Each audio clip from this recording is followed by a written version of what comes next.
flat Earth is retarded.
All I want for Christmas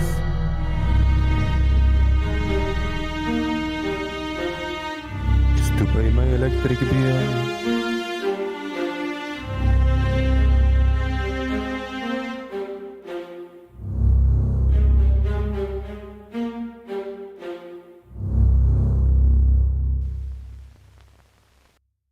Here on the Daily Boom, in a metal retardation center costing PayPal and Super Chat will be built is to identify all of the causes of mental retardation and to develop more effective techniques of treatment and rehabilitation.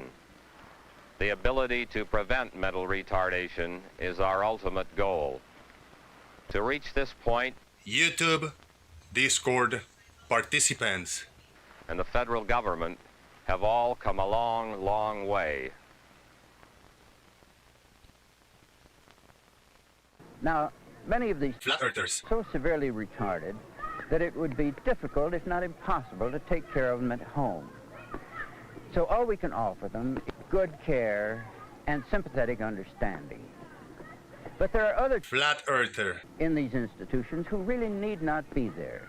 Those are the ones that are classed as trainable or educable, and you'll hear more about them later.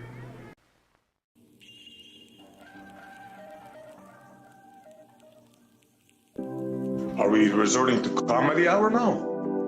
Obviously, Gravity, La La Land is reserved for special people that double speak, that say open is closed, closed is open. La La Land, we are in La La Land. Gravity, obviously. La La Land, La La Land, La La Land, we are in La La Land. Gravity, obviously.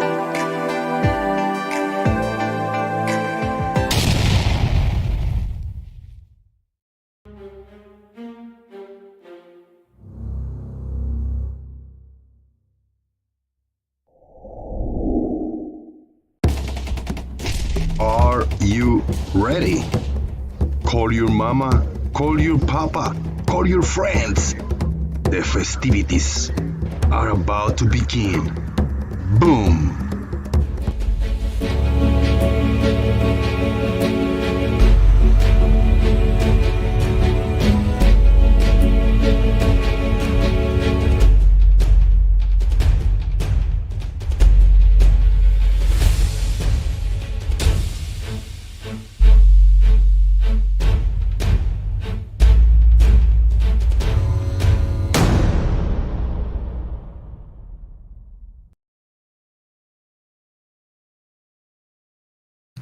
Boom. Ladies and gentlemen, we are live from Florida to the YouTube universe. This is Jose JG Boom. Happy to be here in this episode of Sunday Mass Daily Boom Discord Live. Happy to see you everybody here in this Sunday of December the 4th of 2022. It's almost Christmas time. Shout out to Christmas tree. Shout out to an weird looking Christmas tree. Looking good. It's all right. Christmas spirit is alive. Thank you for being here. Thank you for coming in. Hi, everybody. Hi, Brandon. Are you new? Very nice. Good to see you. RT96, Citizen 9, Farmer's Boy, Marcus Dresden, Fred Bailey, Gary Wabenga, The Broken Trifold, Carl Christopherson. Feliz Domingo! Feliz Domingo, thank you very much. Mr. Malort, shout out to him for being a member for a long time, 9 months to be exact. If you're watching this live or recorded, please hit the thumbs up. I will really appreciate that. That will tell YouTube that you're enjoying what you're watching. And please support. There's a super chat feature that you guys know of, but I really need your guys' help on PayPal because we need to pay my electric bill, which some things didn't happen for me. It was awful last month. I was unable to do the things I do to be able to pay my electric bill. It's big. It's $180. I cannot afford it. I cannot pay it. I don't have the money.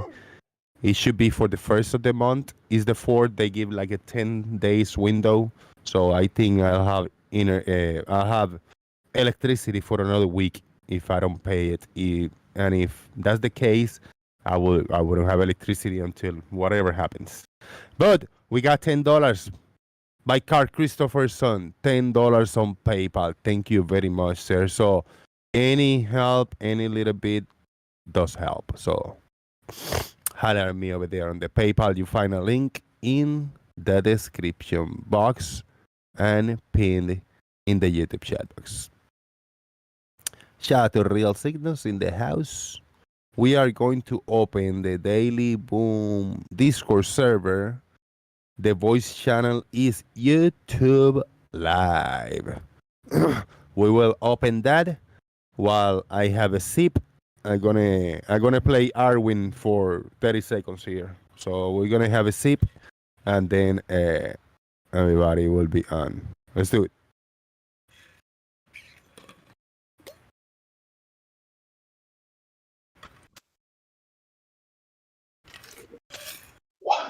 I'm playing Arwin for a minute. Hold on. Having a sip over here.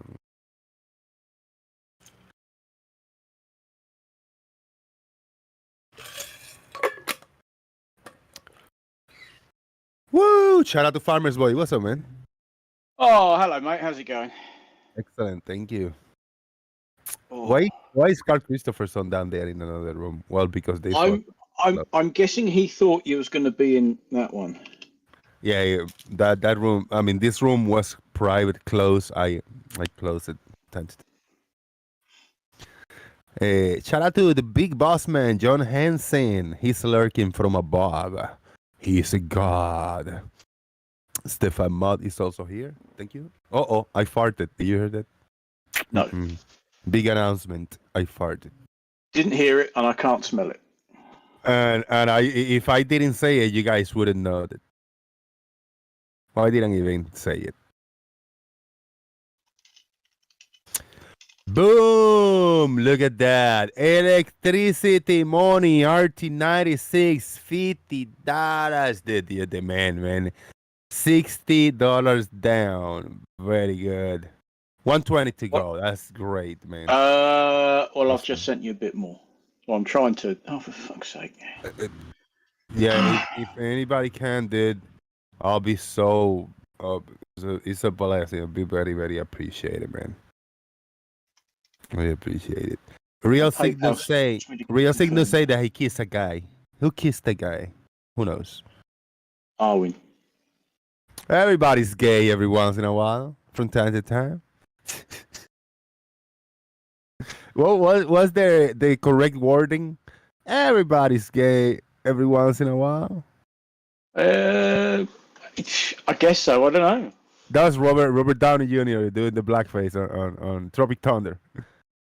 Oh, yeah. Oh, time. I don't know what exactly he said, but something like that. That's true. I've forgotten about that. There you go. There's my It's your share. It's my Farmers. We got a comment by Brandon Cook. Is Farmers the biggest psychopath in the world? Mo. Yes, he is. The Yes, biggest what? What's that supposed to say? The biggest psychopath. Sycophant.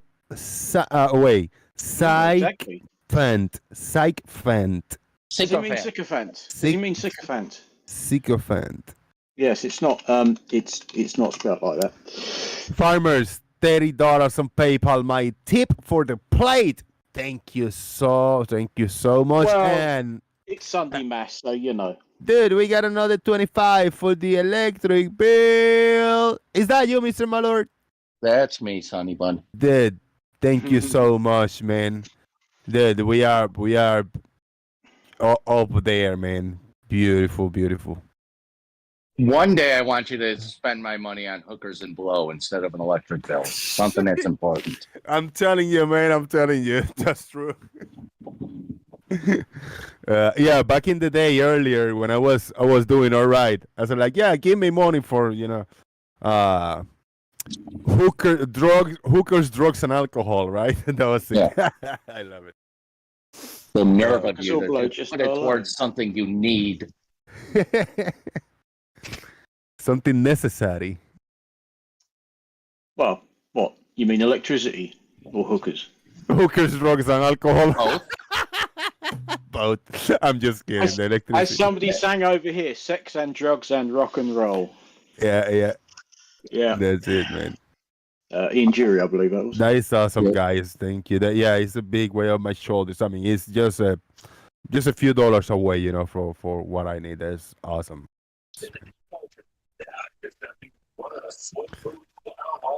I hear a little bit of feedback. That you, Mr. Malort?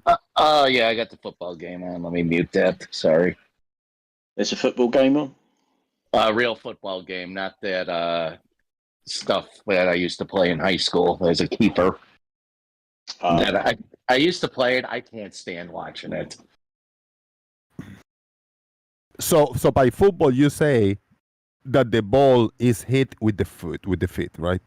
Yeah, and our guy that hits the ball with the foot missed an extra point, so that'll probably cost us the game. Okay, and the ball is not held it by hand ever in the game, right? Well, I was a keeper, so I always held the ball with my hand. Yeah, the goalie tends to hold the ball with his hand. Yeah. So that's not football. That's handball. No, that's football. It's handball. Football is where you always just kicking the ball with the feet and pushing it and kicking it and running, never with the ball in the hands. Yeah. Yes, but the only person who really plays with the ball in hand is the goalie because they have to catch it. What kind of Brit are you saying goalie? Jeez, playing hockey? Damn, Jesus. No, well, it's my favourite game. There is no goalkeeper because I'm a rugby union fan. Oh, okay. See, I don't understand rugby either. You don't? Aren't there no, like two different? Are there two different styles of rugby? There are. There's rugby union and rugby league. Rugby union is much more physical. There's much more contact because there's rucks and mauls. You know, players do impact together, and if one ends up on the ground, that's a ruck. If they're contesting whilst they're still standing up, that's a maul. That doesn't happen. That doesn't happen in rugby league. Rugby league is slightly less physical. It doesn't have all of that. They both have scrums, but as I understand it, rugby league doesn't have rucks and mauls. I still like when they throw the ball inbound and they lift the person up. That's the coolest thing. Oh yeah. The line out where they throw the ball in and they do. Yeah. They lift someone. That's cool. They never used to do that, but yeah. No, that's the game I like to watch. People participants in the game becomes rocks and moles. What? If you're running with the ball and you get tackled, you basically go to ground. Your teammate should be right behind you, and you should roll over to face them and present them with the ball. You have to hand your ball to your teammates. Now, your teammates at the same time will try to cover you. They will literally throw themselves over you to stop the opposing players getting the ball. That's called a ruck, and it's played on the ground. It can take some picking up, but I spent years watching my younger stepson playing rugby, and you do very quickly learn everything. Which one is the type of rugby where everybody get naked and do weird stuff? I think it's both. No, that's the Flat Earth Convention. Next Oktoberfest. Because the confusing thing with rugby is that you're running with the ball and you have a line of players all running towards the other end, and you can't throw the ball forward. You have to throw the ball back. You can't do a forward pass. So you're trying to move forward, but you're throwing the ball back. And it can be a little bit sort of counterintuitive, I guess. But you can kick it forward, correct? You can, but you generally only do that when you've all got a bit stuck and you're trying to get an advantage. You'll kick the ball, but the problem is you can't score a try with the ball in the air. Someone's got to have it in their hands, I am more confused now because Citizen 9. And I quote the message of Citizen 9. He say, "Not rocks and moles, rocks and moles." Yes. I cannot differentiate the pronunciation in both of those. It's not rocks and moles. It is rocks and moles. I mean, it's the same shit. It's a ruck, not a rock. You ruck over the player that's on the floor. You're saying the same word, rock. You saying no. There's definitely two different letters in there. A big lump of stone on the ground is a rock, but in rugby, you ruck. Rock. It's the same word. I don't hear any difference. Sorry, it must be by accident. Do you wear a rucksack or a rucksack? I don't know, but if a rock is something that I grab and I throw to somebody and like bust their forehead up, and if I've got a good aim. It's a rock. Be a rock. Chatu. Chike, the Stingray, Mr. Malort, Farmer's Boy, and Carl. The Stingray, is it? Is there a game that you just kick the ball? Just kick it. Well, yeah, football without a goalie. Yeah. There you go, and that's the game that where anybody hold the ball in their hands, right? Because it's football. Well, except the goalkeeper. So if you just red card them from the beginning for being goalkeepers, then you're sorted, yeah. So they're not playing football; they're playing another sport inside the football sport. Because if it's football, you cannot use your hands; it should be the foot only. Why do they call it a ball anyway? It's an egg. It's like an egg-shaped Right. object. Why ball? I mean, Earth is a ball. I mean, it's a sphere, even though it's a little eggy. It's a little. A That's little not bit eggy. little. That's Balls don't have to Stop, be spherical. Go rot yourself, guys. Shout out to M Stone. I like Irish hurling. That's fun. That's a strange game. That looks bloody nasty. Oh, yeah, well, a bunch of mad Irish guys running around with sticks. Yeah, that's going to Yes, be exactly. great. Yes, that's a recipe for disaster. Now the what was the game we were talking about? Cricket. I changed the whole thing. God's teeth. What's the game that got rocks and balls? Rugby. The rugby. Union. Rugby. Is that the gay game that Brits play? No. I dare you to go and say that to a Premier League rugby player as you look up at him, and that's considering that I know how tall you are. You will still look up at them. They're big old boys.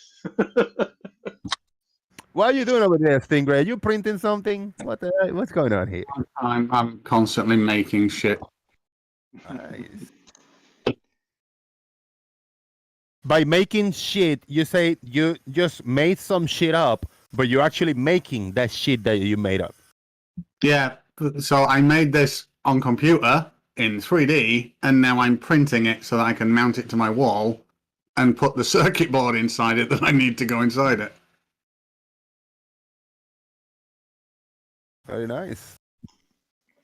Wait, you need a what is it you're gonna put in there? You're gonna hang there?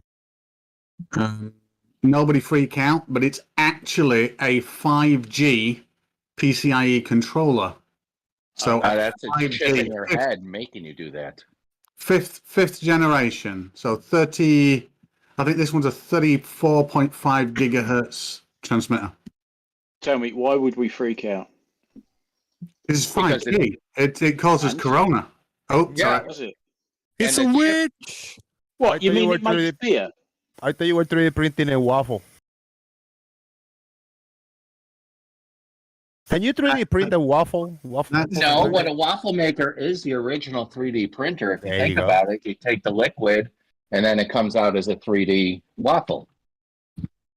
Beautiful. What material do you use? I mean, I don't know a lot about the 3D printing. So So on this print is actually I don't give a shit. It just needs to be white. So this is PLA plus, heated to 200 degrees, which is probably the most cost-effective, highest quality things that you can print with. But I've also got very high quality ABS. I've got incredibly high quality, but bloody damn expensive carbon fiber that I can also print with.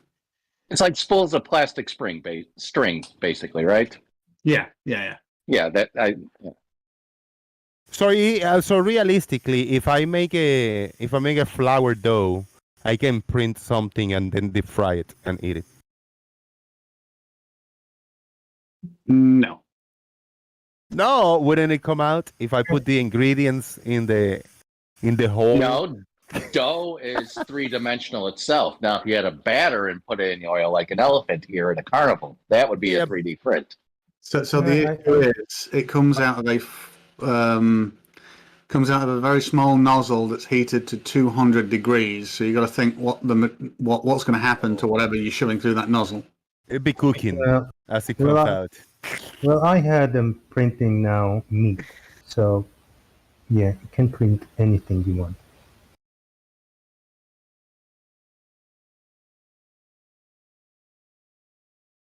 What are you gonna print, Shaik? Me, nothing. Going to print himself a 3D printer. So Stingray, with this machine, how big is this base, or can you make bigger pieces in this 3D printer? Yeah, so it's like 30 centimeters by 30 centimeters by about 20 odd cent. Well, sorry, no, it's 27 centimeters by 27 by 30. Wait a minute, let me pull the camera back. Yeah. Because I'm centimeters. I'm that type of metric That's a foot. illiterate. 30 centimeters is a foot. As a rule. So about a foot, yeah, to 8 to 12 inches or whatever, something like that. Look at that expert camera worker. Okay, now. Almost there. It is working on it. There you go. Okay, that's the scale. Beautiful. Thank you so much. I was gonna ask, like, if I don't have a reference to compare, sorry. yeah.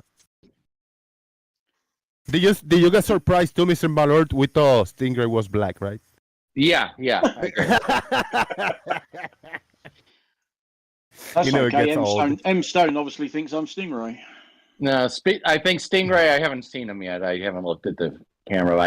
I picture him as every Bond villain ever. Oh.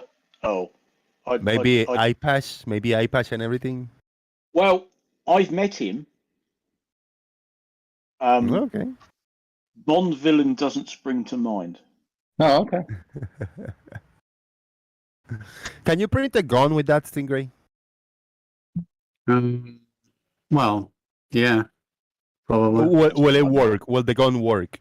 Fire Well, yeah, like real you wouldn't print you wouldn't print the firing pin, the spring, the chamber, or the receiver in plastic. You would machine them, but you'd be able to print every other thing that held it together. Okay, yeah, like the body. You can make it in resin. And you get one shot out of it or two. It'd be very brittle, and after a few shots, it'd be even on the first shot. After the first shot, it will be incredibly unreliable. How about a 5G hooker? I'm just asking questions from the audience. Oh dear. Yeah, you print an Android for a day and then it like disintegrates. That'd be perfect. It is really cool. So you make the model, you create the blueprint for the model to scale yourself, and then you 3D print it. But there are, I guess, for those who are not, not brainy enough to create their own parts that they want. I guess there are booklets and papers and a shit lot of things that you can find on the internet, right? If you just want to 3D print it as a game to print shit around. Oh yeah, there's loads of. This here. So this is what I'm printing at the moment. Okay. And it's for a circuit board to fit on with and it's got a little LED thing, and it's got a little antenna out, coaxial out, and it's got USB power and data at one end. And I've got to put the top on it yet as well. I've got to do a finned kind of heat, an airflow top, because a lot of heat's generated inside this thing.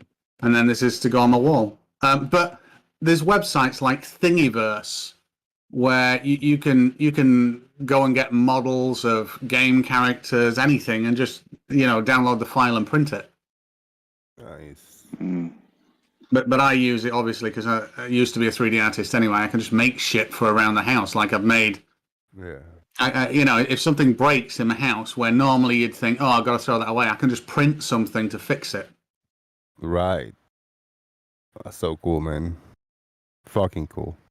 I heard a while ago there was an argument about 3D printing, that every house and everybody would have a 3D printer. I don't know if you were here, maybe Farmer Boy was here. Somebody remind me something. I disagreed. I don't think it's something Let's ring necessary a that bell. everybody Yeah. will have. Yeah. Yeah, I don't think everybody will have a 3D printer in their house. It's not necessary, not Disagree. mandatory. I think everybody. I think because well, injection manufacturing. Well, injection manufacturing or manufacturing like this, which is just layered injection, is an old concept, and it's technology that's made it sort of like accessible to enthusiasts. That technology will carry on and make it accessible to anybody, whereby if if something breaks around the house, you'll be able to download something from the manufacturer and just print a new thing, or you'll be able to print cups and plates and whatever the hell you want. It'll just be awesome. It's what I do now anyway. Yeah. People will start giving 3D printer machines as wedding presents instead of toasters, I guess. So everybody will be at home chilling, just playing with the 3D printer, just building shit instead of playing with their phones, sitting in the corners. I don't think so, man. I mean, I'm going to the extreme, but I don't think every house will have a 3D printer as they have a computer now. I don't know if you noticed, but there's not much to play with the 3D printer. It works by itself.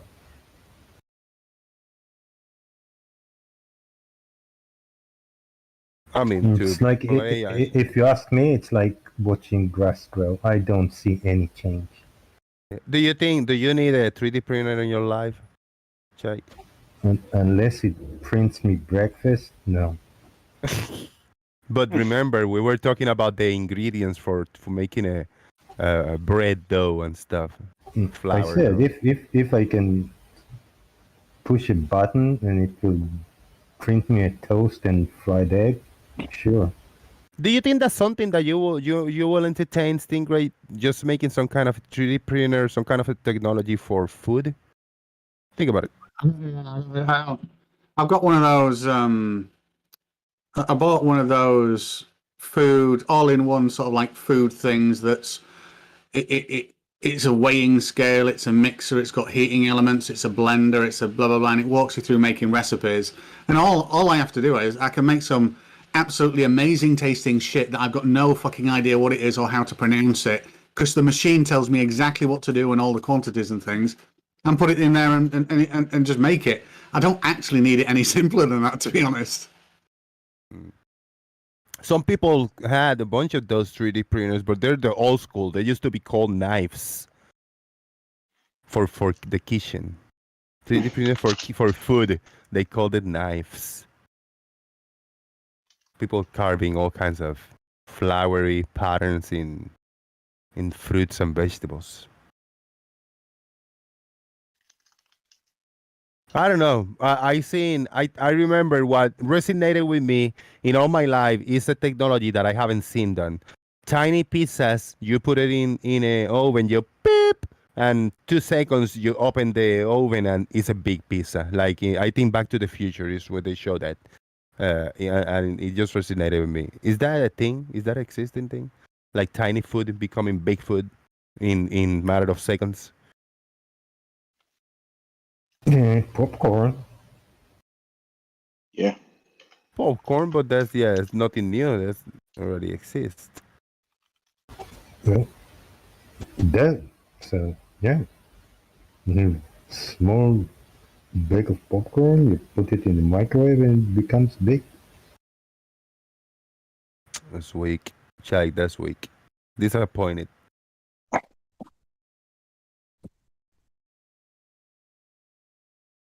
How about, I mean, because in the room, I can have in my pockets, they say like, hey, you got a bulge in your pocket. I say, no, that's 17 dinners that I have in my pocket. And I pull it out, and it's like a little pack, like a little box, look like a big box of cigarettes, and I just pulled one item, like pulling a cigarette, put it in the oven, beep. When I open the door, pooh, it's a big plate with steak and mashed potatoes, some vegetables, and gravy, and the whole shenanigans, in a tiny item. That doesn't exist, right? At all. Well, not exactly. As you can pack food that much, but on the ISS, I believe they eat food, they mix it with water, it grows a bit. Dehydrated food. Okay, is that the closest that we have today? I guess. Like, I guess if you want to pack a watermelon, I guess you can make it very tiny, right? A whole watermelon. Giant Well, yeah, it's watermelon. not. Most of the watermelon is It's just liquid. water. Yeah. Is that a good idea, the Stingray, to create a business down here for Earth to sell dehydrated food, just as a kind of a astronautic experience? Say that again. I wasn't really listening. Do you think it's a good idea to make a business down here, a little store, to sell dehydrated food to make it an astronautic experience for everybody? I really hate to admit, well, to say this out loud, but Americans have been fooled by a lot less. Right. I think it could be a cool niche type of thing, right? Well, cool would be one way to describe a snake oil salesman or whatever it is. Do you imagine how many people will be mind blown to buy a watermelon and they grab this little baggie and it looks like it fit inside your hand like a bubble gum wrapped. And you say, no, that's a I don't know, 2-foot diameter giant watermelon in your hand, right in the palm of your hand right now. They'll be buying them by bunches. So just add water to it. Oh man, you see, real sickness is gonna run with the idea. Hey, if you make that store, just to give me some royalties or something, man. Share the love. You can get astronaut ice cream at a science museum, Jose. Yeah, I seen that. I actually have eaten that. I've tried it. Yeah, and even the Army stopped putting dehydrated food in their MREs because when I was first in, there was the dehydrated pork and dehydrated beef patties, and those are gone. But I don't think that the taste was all there, right? Like it wasn't the best taste. Actually, the pork patty didn't taste that bad. It actually ended up like if you did it right, like rehydrated and like heated on an engine block, it would taste almost like a McDonald's sausage, like on their sausage McMuffin. Okay. But it wasn't bad. Yeah, it was. Yeah. Went down the pipe easier than harder. Yeah. All right. Farmers, what do you think would be a good idea? That was my idea for business. I got 2 ideas. Making a dehydrated store to sell dehydrated food. The other idea is to make food, 3D printed food. Well, I suppose ultimately that's how we'll end up with food replicators, won't we? Yeah, it'll be like all soy based and just seasoned and printed out to a shape. Where's the obviously it won't be quite as quick as it is in Star Trek when they just go, oh great, hot, bing, there it is. I mean, they'll take a while, but I suppose, yeah, if you've got the standard building blocks to make something edible, then you'll have a print machine that will say, you'll say, right, give me a roast dinner. Boom. I don't see him take around. A few minutes. I don't see him around, Farmers. Yeah, but if you like your... Mr. Malone mentioned the soy boy. I don't see him. Oh, no, I don't see the soy boy either. Okay, sorry. Shy, go ahead. If you like your soup with bones, I think the bones would be a problem. No, I generally strain stuff like that out first.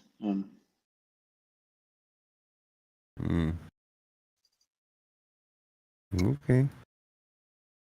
Well, and someone said soy, no? They can grow meat now. What I saw was 2 hamburgers that cost about $250,000 to make. But yeah, they have the technology and they're working on it. So once you have the meat, you want to print it in what texture you like to see it, right?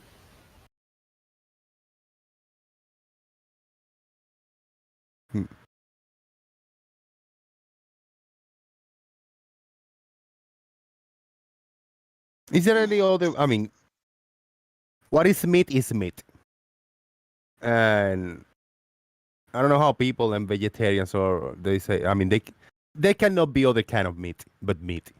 What comes with the animals? No, no. They grow it in the lab, the meat. No animal was killed. Yeah. I need to visualize this growing in a lab. Now, it's a very complicated process. It's like I told you, 2 hamburgers cost like $250,000 to make. But what do you need? 250,000, sorry. What do you need? Like a I don't know, type of lab where you got probes and you got like live matter growing in a tube or something? Well, you need a donor animal that will donate you I don't know how they call it in English, root cells or something. So it's animal based. Meat from an animal. You want to make it from man? You can make the two. Well, it's a derivative from an animal. It cannot be any Yeah, meat but the that animal is not from an animal. is not killed.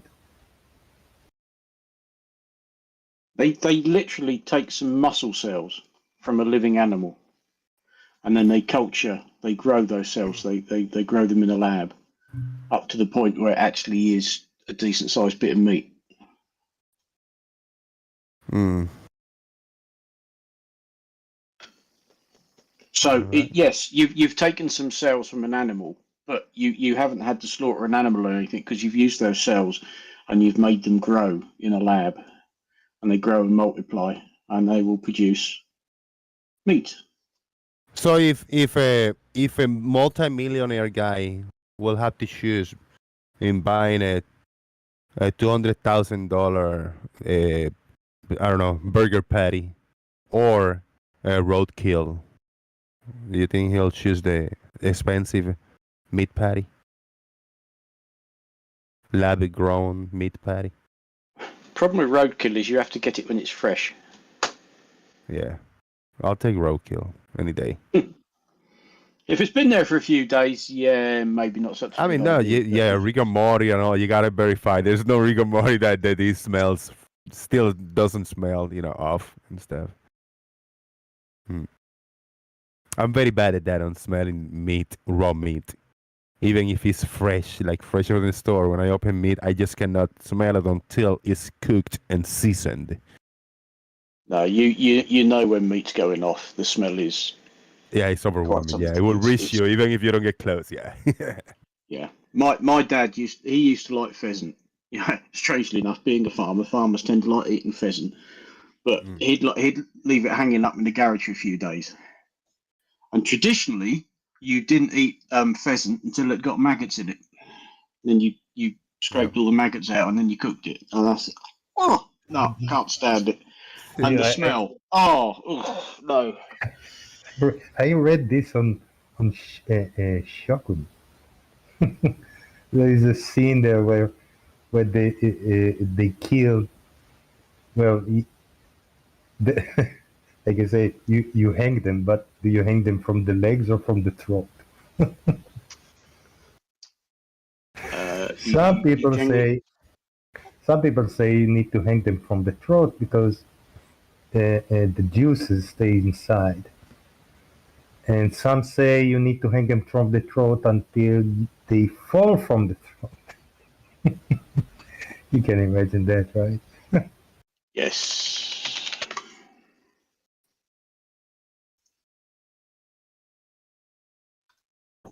Yeah. Shout out to 34 people watching. Yeah, just wanted to clarify on the lab-grown meat, the price has decreased. I mean, it was like something crazy, like $300,000 the burger or something, but they've decreased it now to about $10 a burger. Really? Wow. So when you go in there, what are you gonna find? A big table with nasty, like sci-fi type of animal growing, like veins and shit, like pumping like a heart and disgusting slime all over the place. No, you see a hamburger getting bigger. What? Something like that. I don't know, man. Yeah, they culture them in these vats that they have to constantly keep mixing. But the problem at the minute is trying to scale up the size of the vats, because once you go over a certain size, it becomes unfeasible to produce the meat. Okay. How much? I see. Now we got an idea about the size of this item that Stingray is creating on 3D. It looks like a ravioli from this angle for some reason. I'm thinking of ravioli, an open ravioli or something. How long? Jose, you're hungry. Yeah, how long does this piece take? Right, I've been talking about food all day. How long does this piece take to make, Stingray, roughly? Well, it depends on the print. So I've got full control over the speed, materials, the infill, the wall thickness. So the more material and the slower and more detailed that you want it, the slower the print's going to be. But I've got 3 settings. I've got very rough prototyping, I've got balanced, and then I've got high detail. If I printed this in high detail, I'll be looking at 5 hours. If I printed it balanced, which it is, I'm looking at about 2.5 hours. And if I print it rough, it'll do it in like 40 minutes. So if I want to run with just like normal software, like Windows, or you need Linux and stuff like that, or No, so I use something called a Creality Sonic Pad, which has got a hybrid version of Linux on to control the printer and to share it on the network and things. But what you call the slicing software, there's loads of different slicers that create the paths for the extruder to run along, and they run on. Yeah, you can get it for Linux, Mac, Windows, anything. So the fastest that you could make this piece is like 40 minutes. Yeah, 40 minutes. Make it rough. So if I want to make a, Also, it depends on material as well. So I could get the printer to complete all the extrusions and the paths on this in probably 10 minutes. I'd have to run the printer at about just short of 300 degrees. I'd probably have to get a bigger fan, and there's still no guarantee that it wouldn't create stringy type effects on the material. So you can go as fast as you want, but it's about what kind of quality do you want. I mean, if I want a perfect copy, perfect replica of my face, it's gonna take like maybe 7 to 8 minutes, easy, in whatever settings you use. Maybe faster. Perfect replica. Oh, Jose, I'm sure that's rough. not true. It'll take you hours.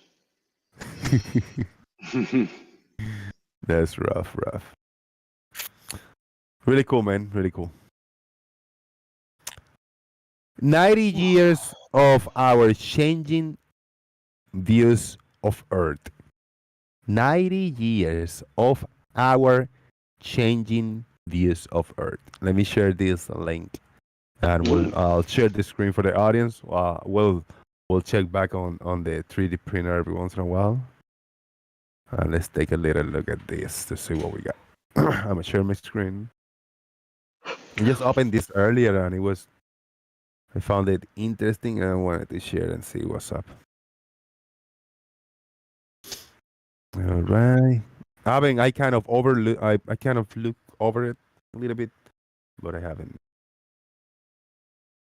seen details on it. Hopefully, something interesting that we can talk about here. Well, it's NASA, so I'm sure it's all fake. It's from the official NASA website. How about that? Indirect evidence of the Earth's spherical shape have existed for a long time, but the photographic proof was lacking until well into the 20th century. And we go to the first over here. This is the first photograph ever made showing literally the curvature of the Earth. No, laterally. Oh, I say literally. That's important because that means from side to side. The first photograph ever made showing laterally the curvature of the Earth. The original caption in the May 1931 issue of the National Geographic magazine, the photograph taken 21,000 feet above Villa Mercedes, Argentina, showed the Andes Mountains 287 miles away and well below the expected horizon. If the Earth was flat, below the expected horizon, if the Earth was flat. There you go. So what are we looking at here? I don't know. Yeah. Well, the white bits that you can see in the distance, that's the Andes Mountains. So they're basically, you can see the mountains on the horizon. And they're saying that from left to right, I'm sure if you drew a straight line from there, from left to right, you're seeing curvature. So it will be, yeah. So I think I think if you drew a straight line, you'd probably see it, but it is a job to see in that photo. But then, what was it, 21,000 feet? That's, I suppose by modern standards, not very high. But in 1931, I suspect that was doing quite well. 21,000 feet. That was big back then. Yeah. Let me see if I can. I'm gonna paste this in here. I'm gonna change my screen share. You don't have to do nothing if you're watching my thing. But if I go in here, I'm just gonna. This is the original picture. I just pasted it here, and I'm just gonna go to the left without drawing anything and see what will happen. I'm just gonna crush it left to right. See if we can see any curvature. We can kind of see something, right? Yeah, there you go. Look, that's curvature. In this program, yeah. It's not much, but it's there. Yeah. It's not a straight line anymore. I mean, it's not a straight. Okay. So that's from 1931. Very cool. Let me change. Yes, because I think in 1931 aircraft still weren't flying very high, not as high as we're used to today. Did it say, was it from a plane or a balloon? Did it say? It doesn't say show. I mean, 21,000 feet above the Mercedes, but it doesn't give details. Yeah, because the first is just kind of a summary of what we're going to talk about, but yeah, this is the detail about this. I wouldn't be surprised if that was taken from a balloon. I don't know, or it could have been an aircraft at 21,000 feet that had possibly an open cockpit. Because the problem is at that sort of height, you do need to have quite a large field of view, and you struggle to do that in an aircraft even these days unless you was in the cockpit. Right. This is a diagram illustrating the curvature of the Earth as shown in the photograph, the 1931. The diagram described that the Andes Mountains were visible below the expected horizon due to the Earth's curvature. So is he talking about left to right, or is he talking about the amount of mountains that we're viewing in here? No, he when it says laterally, it says showing laterally the curvature of the Earth. That's generally side to side. If it was, I mean, we all see the effects of curvature in front of us, and that's longitudinal. Side to side is lateral, and that's what they're on about. Okay. And then we see the plane over here. So there you go. It wasn't a plane, but I suspect they must have taken that from the cockpit, because that's the only place you'd have a wide enough field of view to see that. Okay. Anybody got any thoughts on that? Then we're gonna move on. I guess we're gonna go to something more recent. This in the left is a photograph of South Dakota taken during the record-setting Explorer 2 balloon flight, showing the curvature of the Earth. In the right, Captain Orville A. Anderson. In the left, Captain Albert W. Stevens stand in front of the Explorer 2 balloon gondola, credited by National Geographic. Oh, when was this then? Let's see. The article 1931. That was it. This one in 1935. Oh, right. Yeah, yeah. So only a few years later. Okay, this is, and that is the so-called curvature of the Earth. Taking what Okay. height did he say? Um, I guess right here. 72,395 feet. Blimey. Now that's the sort of altitude that U-2 spy planes fly. Right. So these guys would have been, yeah, they're in pressure suits and masks and everything because you ain't breathing very well at 72,000 feet. They're getting higher now from Yeah. 31 to 35. Many Yep. thousands of feet more, 3 times higher, over 2 times Well, higher.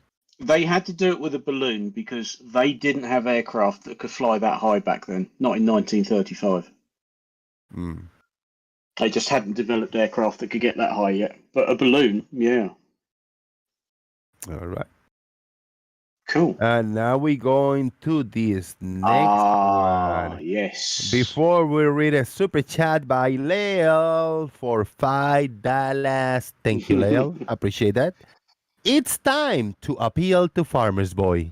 How awesome is Jose's show? Farmer's Boy, it's time to appeal to you. My show is very, very awesome, Leo. Thank you so much. Your show is awesome, and thank you for appealing to me. Thank you so much for being appealing to us. All right, I got over here Happy Holidays by M Stone, who chipped in on PayPal with Good man. 666. Very round number, round like a ball, because we were talking about rugby earlier and malls and rocks. Shout out to M Stone for the 666. Happy holidays to you, brother. Thank you so much. And no, Brandon Cook, I was not born in 55. I'm not that bloody old. That means my dad would have been hang on for 12. Now I got a bone to pick with this picture right here. Okay. Yes. This is from 1959. No, wait. No, 1946. In the left is the first image of Earth taken from space by a suborbital rocket from an altitude of 65 miles. And what's on the right? If on the left is the first image of Earth taken by a space suborbital rocket from an altitude of 65 miles. What's in the right? If you read what's below, I think that's come from a satellite several years later. But yes, there was a sequence of photographs taken. The Americans, obviously at the end of the war, had got a hold of a load of German V2 ballistic missiles, the ones they were launching at us.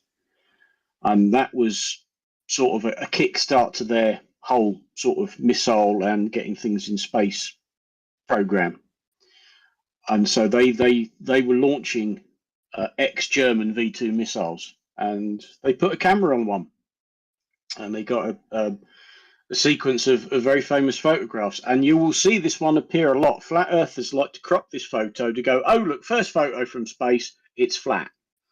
But when you look at the whole image like this, if you actually drew a straight line across that sort of edge of the planet, you'll see that it's curving. But there was a whole series of photos that are like a mosaic, and when you piece them all together, you can see quite clearly that the Earth is a sphere. And this was 1946. 1946, all right. Very famous photo, that one. So let me see. I'll try to read over here. The ground at more 340 miles per hour.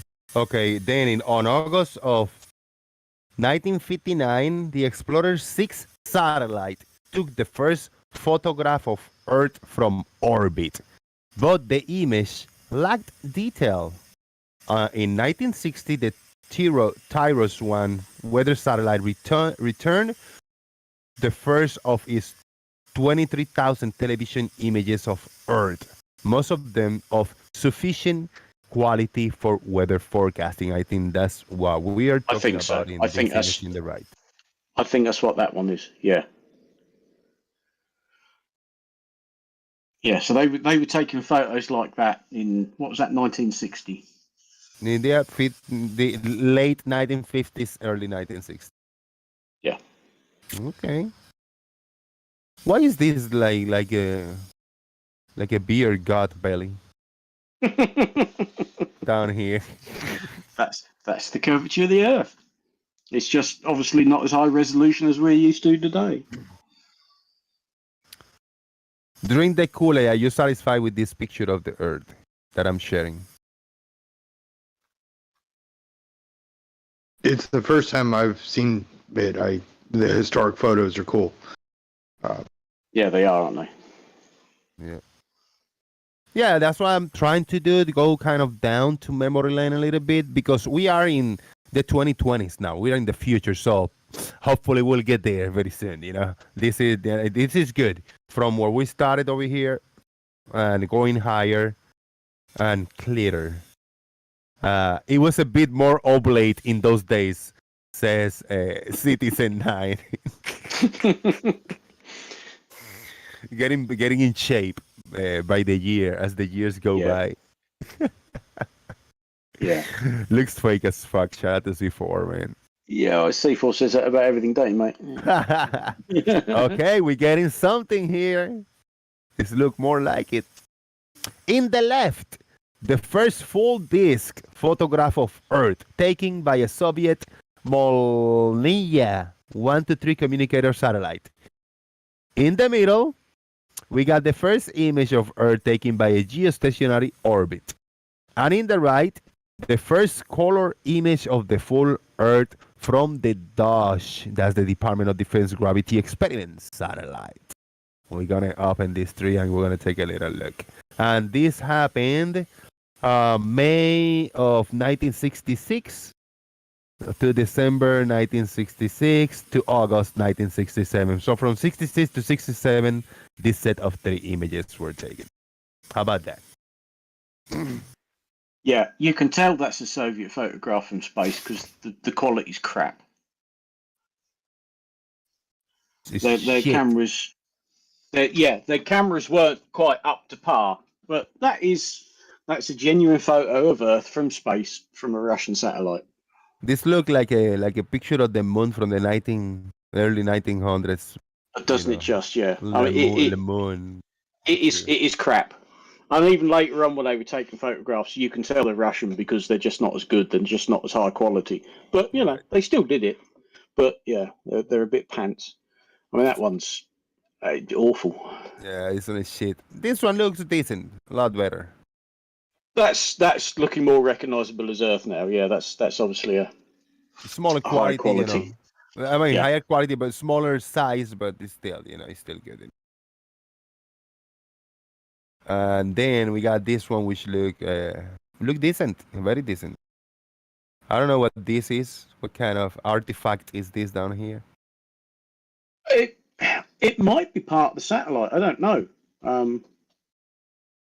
Job to say what that is. Yeah, it could be anything, to be honest. But yeah, I mean, you can see the scan lines and everything. But yeah, that's a color image of Earth, and it looks like Earth. I mean, that's, I suppose, in the middle there. That's that central bit. That's Asia and Russia, isn't it? I think.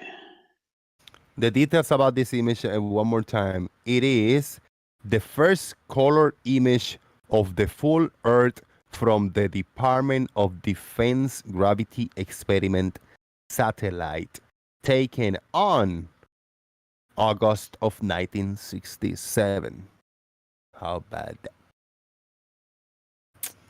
Just leave it there, suck it in. Thoughts on this image? Anybody? I have any thoughts? I haven't seen this image. Maybe you have seen it. I've not seen that one before, I have to admit. I'm just trying to find out some information on Dodge without getting crap on cars. Yeah, I don't know. It's the first time that I see this image. I never seen it when I was on the Flat Earth camp or after or until today.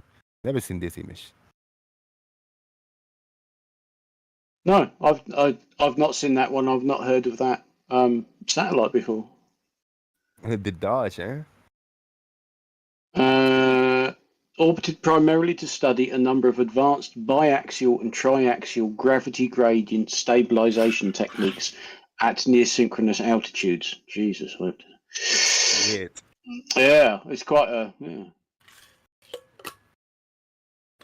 They got all sorts of bit of kit on board. So that thing at the bottom could actually be part of the satellite because it got instruments on booms and things that all extended out from the satellite. So yeah, who knows? How about that? And the flirts always say, yeah, you can't see the latitude lines on the Earth. Ha! There they are. Nailed them. I seem a little bit off though. I don't know. Shout out to Brandon. Yeah, see you later, bro. Take care. Very cool image, this one. Is that a picture of the Americas? It's hard to tell what continent I was trying to make that. I still got an inkling that what you're looking at there. Yeah, where you are now, I think that might be Africa. Yep, you're right.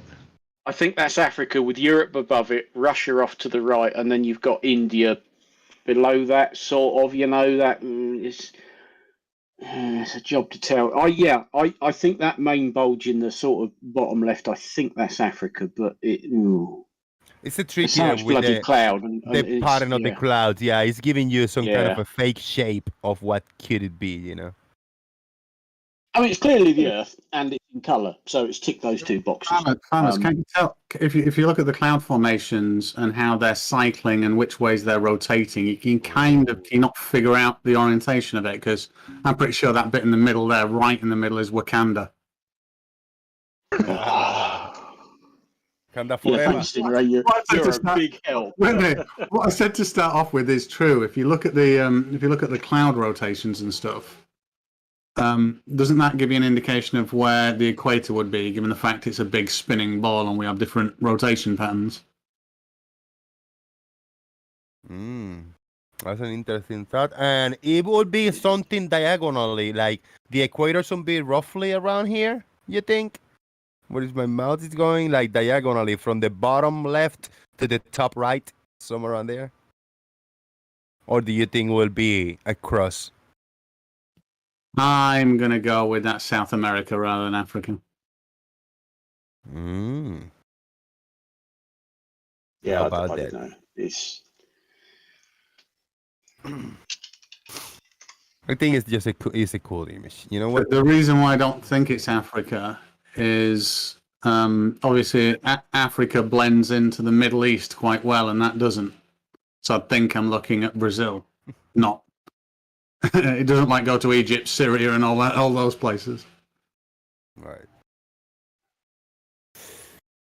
All right. And I can still see Wakanda. Yeah, of course you can. Yeah. But that orange blob, I've just found another photo taken by that satellite, and that orange blob at the bottom, that is part of the satellite sticking out on an arm. Okay. But the photo I found is a totally different one to this, so it doesn't really help. Right. Yeah, I think it's gonna get better because this one was in 1967, the one that we were showing.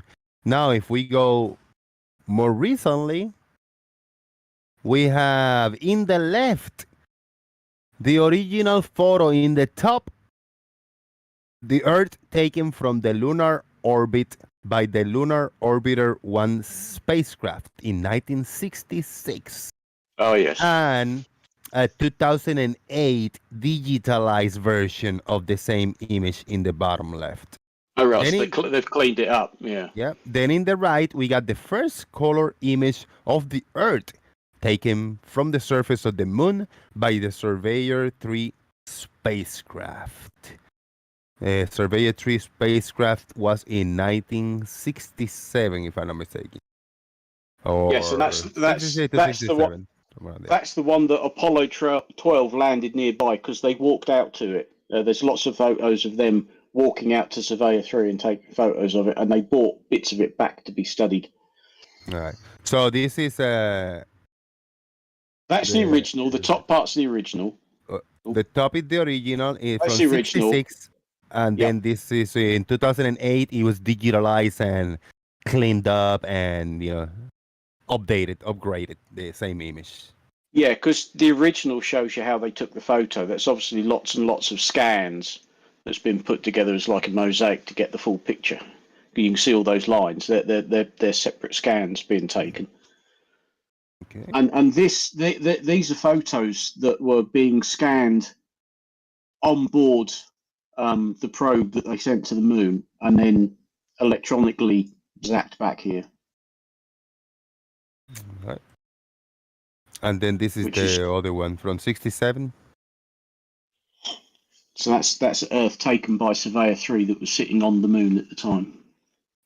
It looks shitty, man. Yeah, Not a well, it lot wasn't there. it wasn't a particularly brilliant camera that they used, and the main purpose of the Surveyor probes wasn't to take photos. It was more to see what the surface of the moon was like, and was it okay for NASA to then go and land, the lunar modules on?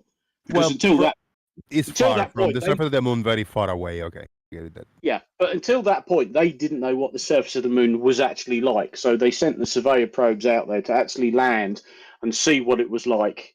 Was it solid enough to land a craft on? Because there was lots of theories at the time that they thought that there'd be so much dust on the surface of the moon that as soon as you landed on it, you're just sinking it. There were all sorts of theories flying around. So they sent probes out there first to see what it was like, and Surveyor 3 took that photo. What if they had P900 those days in those orbiters? That would have been an awesome picture, right? It would have been. But yes, they hadn't actually invented digital cameras yet. All right. And now we're getting to the more recent times. Okay. In the left, the famous Earthrise photograph taken by Apollo 8 during the crew's first orbit around the moon. In the middle, the first photograph of the Earth taken by astronauts standing on the lunar surface, taken during the Apollo 11 moon landing.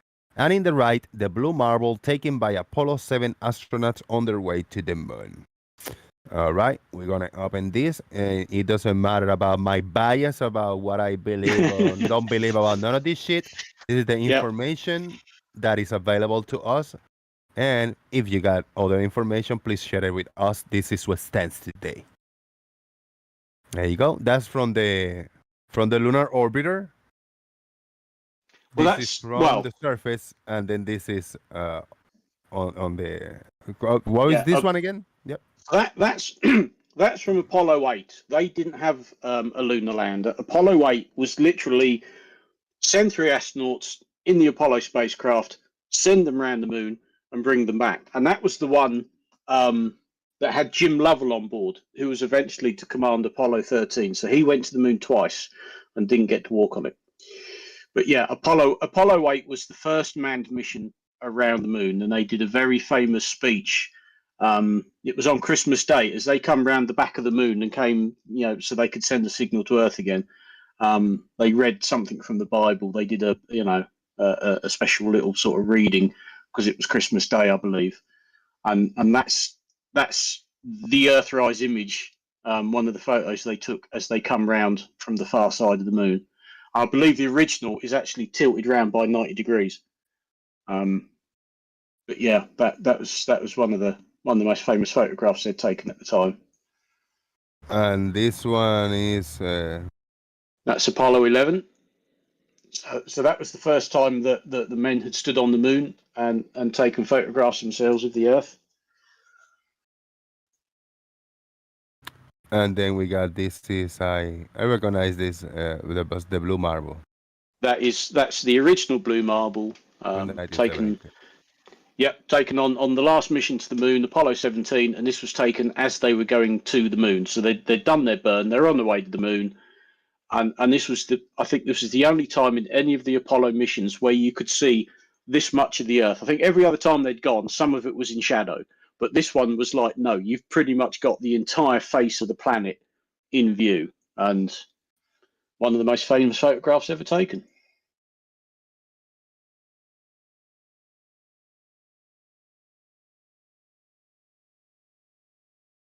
and taken on cameras using 3-inch film. Absolutely high quality.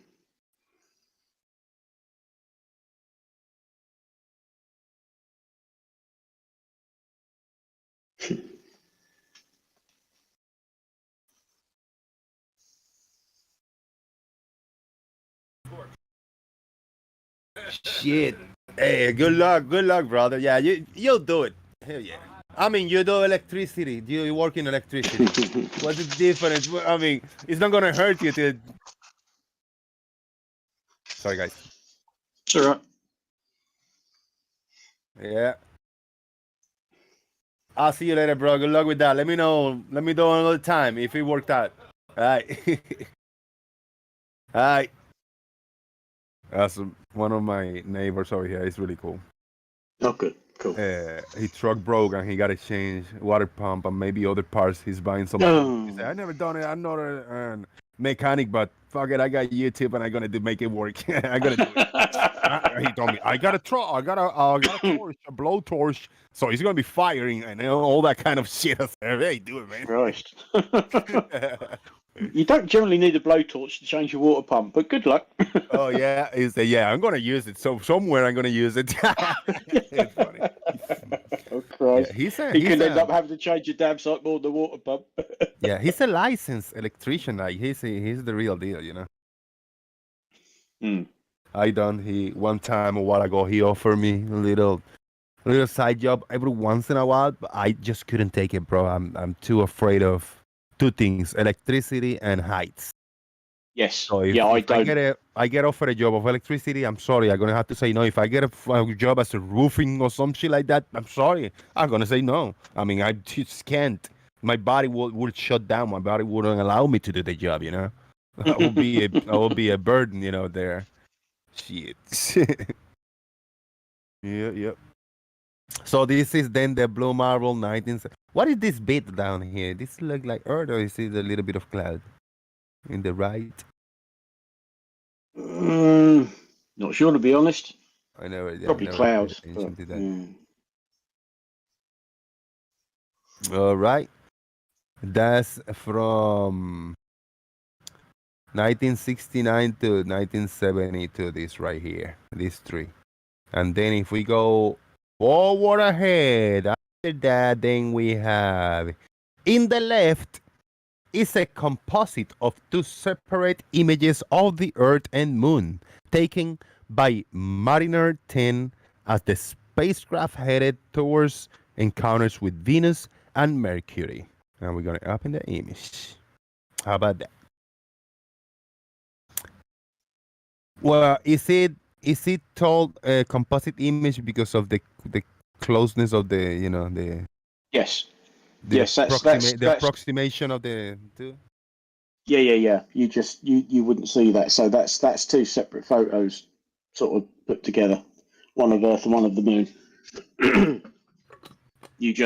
you wouldn't get an image like that. Not in one go. All right. Shout out to Blue Marble. I think I seen him over here. Face palming on the YouTube. Yeah, I saw that. Shout out to Blue. And then we have then in the right, the first image of the Earth-Moon system in a single photographic frame taken by Voyager 1. And it departed on its journey to explore Jupiter and Saturn. This is a one single shot image. All right. Yeah, this is no composite here. Remember, we had a composite earlier, and it looked like this. This one is not a composite. This is a one-shot image of Earth and Moon. Very cool. Very cool. And of course, Voyager 1 is still carrying on out there. It's been out there for 45 years.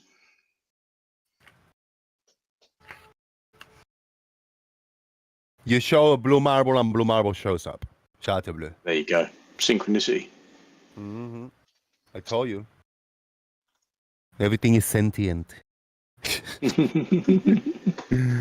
Oh, man. Very cool, this image. And then now in the right, we have the first image of Earth taken by a planetary spacecraft, Galileo, as it made a return encounter with its home planet for a gravity assist. Galileo, this image. Not the best quality ever in this website, or is it? Open image in the tab. Yeah, that's all we got. Oh, Galileo was sent out to look at Jupiter. Oh yeah, a long time ago, 1989.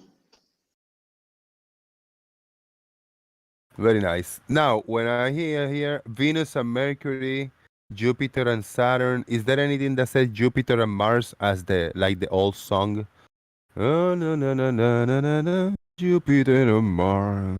In other words, no. No. Okay. Sorry. Just ask. I know all the words. La la la la la. Jupiter and Mars. Today I know all the words. Keep going, Brandon. Wasn't 58 either.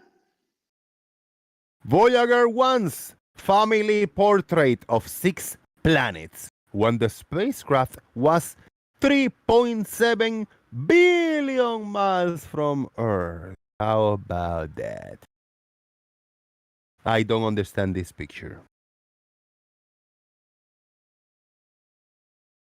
Well, that's a mosaic, isn't it? Yes. So we got Jupiter, Earth, Venus, Saturn, Uranus, and Neptune. Yeah. So I guess Jupiter is somewhere around here. I don't see that. Or I don't see him. I see something over here. I see something over here. Oh, this is an N, U, and N or an S. I'm guessing they're quite small. Okay, maybe like this.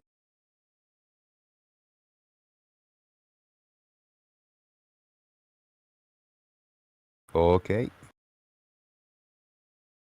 It's a little bit But then we see the pale blue dot revisited. Oh yeah. NASA's remastered version of the Voyager 1 image of Earth. Is this Earth? Yes. That little speck, that little white speck there, is Earth. From where this picture was taken? Few billion miles away? Let me see if there's how far information away it down here. was. 3.7 billion, yeah, pale blue dot, 3.7 billion miles away. Yeah. Wow. This is a remastered, so it was cleaned up a little bit, the image. Yeah. It had a lot more like what, just static and stuff like that, right? The original. Yes, it wasn't quite as clear, and I don't think it was quite as blue either. But you still can, in the original, you can see that there is this little white dot.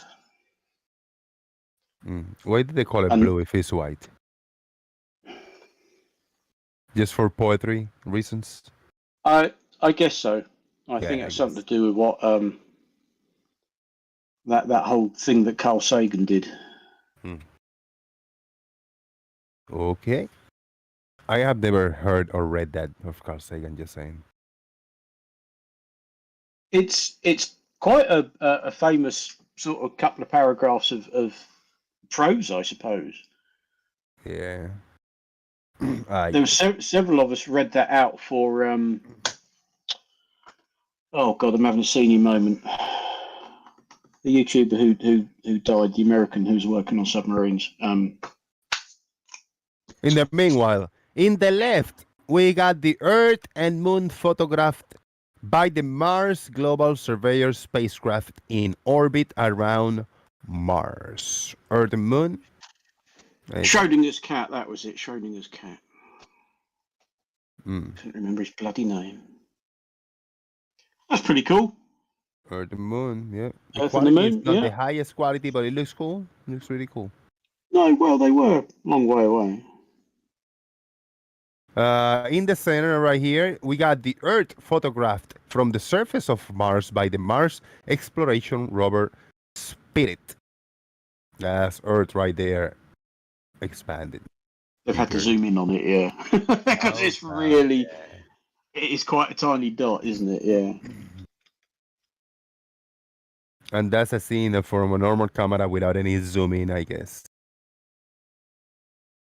Yeah, you can appreciate the previous picture when you look at this one. I mean, you can't see This one, yeah. unless you have a very big telescope. You can't see Mars. And if an orbiter took this, it has very good camera. Yeah, good quality, yeah. To catch this. And then we have over here in the right, the Earth and Moon photographed by the Mars Science Laboratory Curiosity rover. Earth and Moon. Mm. Oh, yeah. Okay, and this is the years are 2003, 2004, and 2014. This is very, very recent, this set of images. Uh-oh. The Earth-Moon system as seen from the Cassini spacecraft in orbit around the Sun from July of 2013. What is the Earth and Moon system?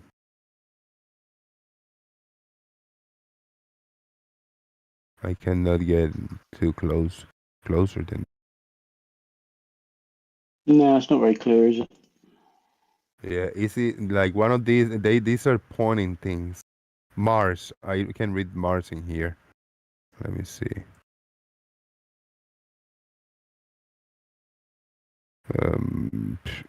Yeah, the quality is not the biggest. So, oh, okay, Earth, Moon down here. Mm. So it should be down here, the Earth and Moon system, somewhere in there. Yeah, yeah. Very nice. As an announcement, we have collected $121 out of 180. So if anybody else wanna hook me up so we don't run out of electricity, please hit me up on PayPal with whatever you can.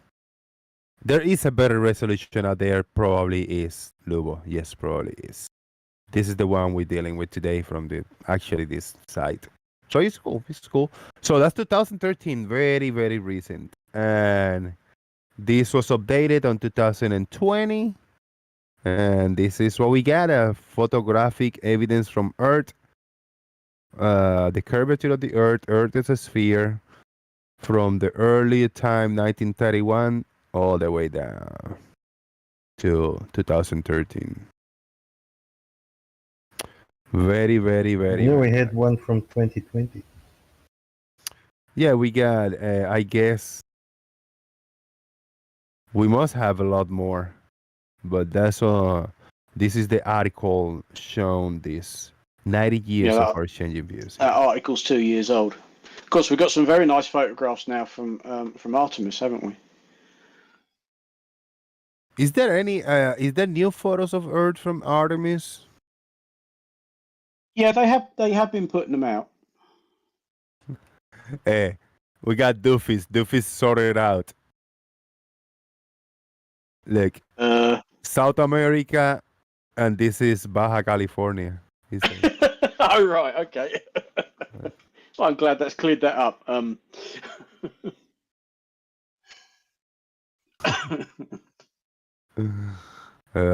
man. Yeah. Nice. That's good. That's good. Are you done with the 3D printing? You got in there, Stingray? It is 68% of the way through. 68%. That's not bad. But I've got to design and then print the lid to this thing as well yet. So All right. Okay. Blue Marble Science is in the chat box. Blue, if you want to join for 5 or 10 minutes, and I'll give you the floor so you can summarize your what went down in your channel a few days ago. There was a quote unquote big debate that went down.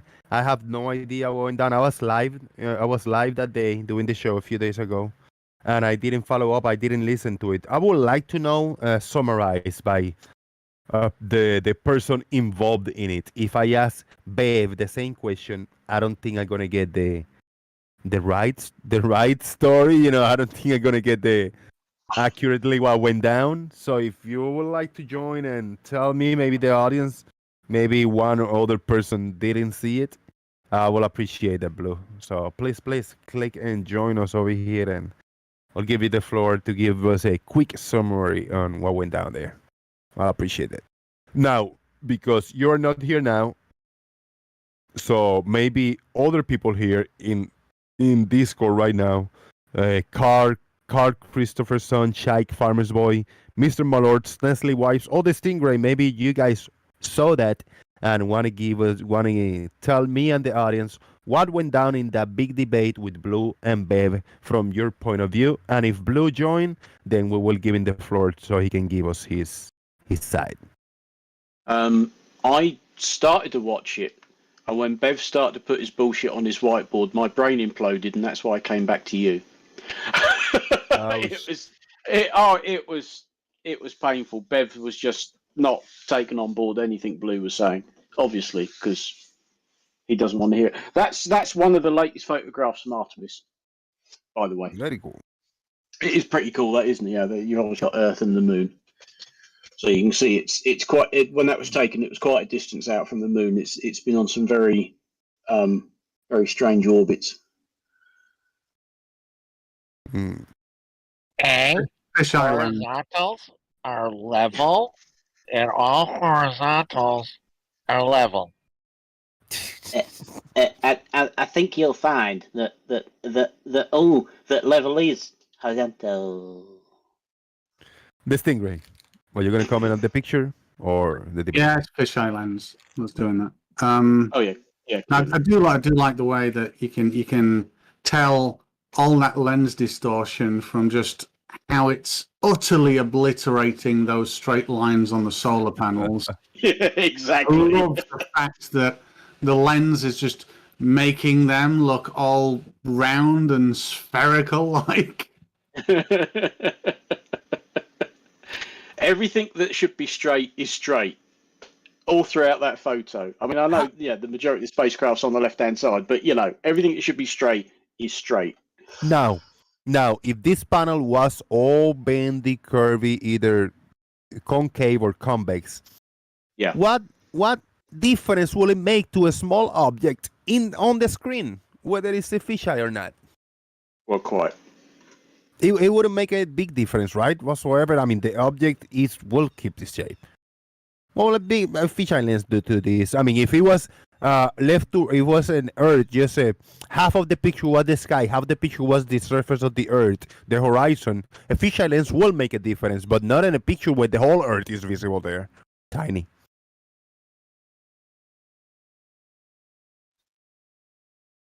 So I don't understand why they're calling fisheye lens when a picture of a full Earth like this is in view. Well, how many photos taken on board the ISS show, the solar arrays, other vehicles docked to it, and no matter where the camera's pointing, everything that should be straight is straight. But they go, oh, look, the Earth's curved. That must be a fisheye lens. No, because everything else would be bloody curved, you idiot. Yeah, and unless it's right in the middle of the field of view, because that's where the curvature generally doesn't happen. But when you've got straight things at the top, at the bottom, in all four corners, and they're straight, then I'm sorry, you're not getting that much lens distortion for it to go, that's what's making the Earth look curved, or because the eyeballs are curved. It's just their knee-jerk reaction to reality. No, I reject reality. The Earth's flat. Yeah, so earlier, I don't know, for some very weird reason, I was talking to Jin in Gem Pandas. Oh, you poor thing. And the only thing that Jen kept saying was, show me the curve, and make sure that you've shown, you've gone out and taken a photo of the curve. Show me the curve. Show me the curve. And he just kept saying it over and over again. Yeah, yeah. And I'm sharing something now, Jose, which is quite interesting. It's a scale model of the Titanic. Yeah, I'm sharing that to the audience. You're sharing it, are you? Yes.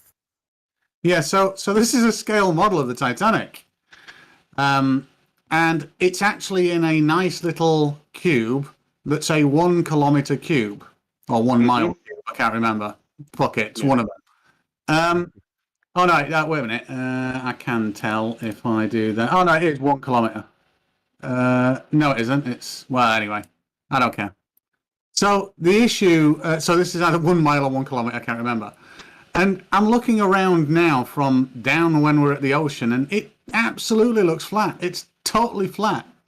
Yeah. And then we get to this 1 kilometer cube, and it still looks flat. It's just flat. We get to this 10 kilometer cube.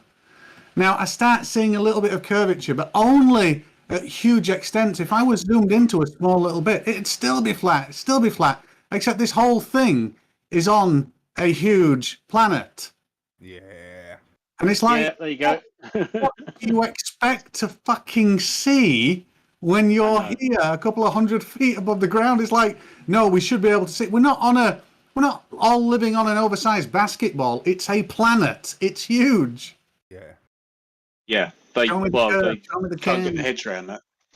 Yeah. So one of the things that I said to him though is, I was absolutely honest with him. I have never seen the curvature or something that I could look at and say that's definitely the curvature of the Earth with my own eyes. I have only ever seen. Try to eat this thing. I've only ever seen the effect try to eat it. of the curvature. Hot mic, Mr. Mallard. Hot mic. Yeah, Hawk walked away from it. Hot mic, Mr. Oh, Mallard. those chondritins are more, so he only needs one a day. Okay. So. I'm gonna mute him for yeah. Yeah. So anyway, what we're saying is, I've only ever seen the effects of the curvature, and I see every day, and everybody can. The bottom of shit's disappearing, the sun going behind fucking water, for one thing. The orientation of the moon through its apparent transit exactly pinpoints your location on the sphere. You can't do anything other than that. It's ridiculous. But anyway. That's incredible when they say they should be able to see, curvature in a small segment of Earth. Yeah, well, they're either just being dishonest or they can't scale. They've got no concept of just how big the planet is in relation to us. Us mere mortals stood on its surface. As far as we're concerned, it's huge. How about immortals? You say mortals on the surface? Yes, us mere mortals. Oh, you might be immortal, but I'm not. I don't think I am. What will an immortal person see from the surface? Exactly the same thing that we do. Disappointing. I know. Wait a minute, Farmers, what would an immortal person see from the surface? Right, just the same thing that we do. The only difference is they're not going to die. Well, it's disappointing. I mean, and quite possibly they can only be one. I don't know. It's a little underwhelming, right, Stingray? Then, if you're not going to see any difference being immortal. Yeah, but you're going to carry on seeing the same thing that we do for many, many, many years. After we're all long gone. It's like when Mabbit says, can you, show me the curvature, measure the curvature. And when you actually ask these dickheads, just say, well, hang about, let's throw the Earth to one side. Let's imagine we're on a flat Earth. But we've got a 24,000 mile diameter basketball. And we have to travel to it and measure the curvature on the surface. How would you suppose we do that? None of them have an answer. No, well, that's why they're always asking us for evidence, because they haven't got any. They've got no measurements to show that it's flat. They haven't got any at all, and they know it.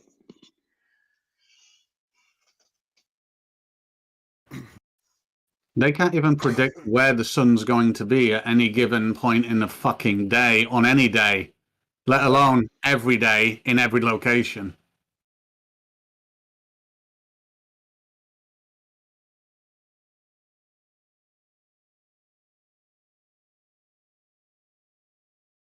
Oh, excuse me. A lovely argument of we don't know what the sun is. Great, well fucking disregard the day, the hour, and the minute while you're at it as well then. Yep. Stop Yeah, well, using that. we don't know, and neither do you. No, don't project your ignorance onto us, you gimboids. I was thinking about this type of model, right? Now, when we see, let's say, what I witness, what I see, if I'm standing on the shore on Clearwater Beach and I want to see the sunset, what I see is the sun appear to keep going down and down closer to the horizon, down and down, keeping the same size. Since it's at noon, is moving down, down. That's what I observe until it's almost on the horizon, and then it just touches the horizon, and the sun started disappearing from the bottom up. That's what everybody witnesses. I don't need any binoculars. I don't need any device. I just see that the sun disappearing from the bottom up until it just disappears. Now I can now extrapolate what happened there. My illiteracy tells me that the sun is just going down and it's just going inside the water. It's just going in the water, and it's not getting like extinct. Like it's not like just the fire is not going out because of whatever reason it's made of, but the sun is just going in the water until it's just in the water all the way from one very observer. That's what I see. So Jose, at the south tip of Australia, in Melbourne, this is the reality of what the sun does in Melbourne on a flat Earth from one observer. Is this? Boom, back into the water. Boom, out of the water. Right. That's all it does. To everybody else, yeah, it doesn't work for anybody else. It's only the person in Melbourne. But this is what they see. This is what it would have to do on a flat plane. Is that? Exactly. Now, if I see this sun going in the water, I should be able to just have another me flip-flop standing next to me and say, all right, did you see the sun? It's touching the horizon. He said, yeah. And I go hauling ass. I go in a speedboat, very fast away. And with a walkie-talkie, he said, like, yeah, a little further away, right there. You are right next to the sun, standing in there in the sun. So when I look up, I see the sun just going down in the water, but it's not going to be what you think, a giant ball, a giant sun. It's going to be the same size as the flip-flop and everybody in the shore is seeing the sunset. So I can actually grab the sun in my hands, very tiny in my arm. I can grab the sun in my arms and just bringing it down. Is that how it works? If it's not changing a size, now if the sun changed size from sunrise to sunset, then I will see a big sun when I reach that point. But if the sun doesn't change size, I guess when I reach that point, I can grab the sun with my hands. It will fit inside of the palm of my hand. Well, the issue is, Jose, you've got to throw the notion that things change size with distance out the window, because we don't know what the sun is. And then you've got to also throw out every other example of diminishing size with distance, what we call perspective, also out the window, because that doesn't work for it either on a flat Earth. So you've got two make-believe things that that no one's come up with an explanation for yet. They've just said perspective, which it actually isn't, because perspective you can calculate with the size and distance really easily. You can calculate that if sun 3,000 miles high, perspective never get below flat plane, and to get even to the last degree, you're looking at about 150,000 miles away from you. It's really easy, and that is perspective in reality. And all we've got is reality. But no, for flat Earth to exist, you got to make up something other than reality. Yeah. I mean, it's an odd, weird explanation, the way I see and I can explain what could be happening, this sun just going in the water, because that's what I observe and see. But I'm just making that up. It makes sense in my brain, inside my brain. No, Now, it's a magic perspective. That's what it is. Yeah, the information that flat earthers give you, does it make sense? As much sense as the sun is just going in the water, because that's what I see. What they don't actually understand is what I'm showing right now is a camera. Wait a minute, where am I looking from? So actually, this is in Melbourne, Australia, at a sun going around the further extent of the tropics, and it's 3,000 miles high or whatever, and it's 300 miles across, and we can see it never gets to the horizon. Now, the argument for flat Earth is that the camera that I'm using in 3D doesn't match reality, and this is just a model. The problem with that statement is no one else except flat earthers think that. And if you test the camera that I use in 3D against reality, everything matches. So it's only in flat earth logic and reality that it doesn't match. In normal reality, this camera with a certain field of view and focal length matches a real camera in real life for everything except anything to do with flat earth.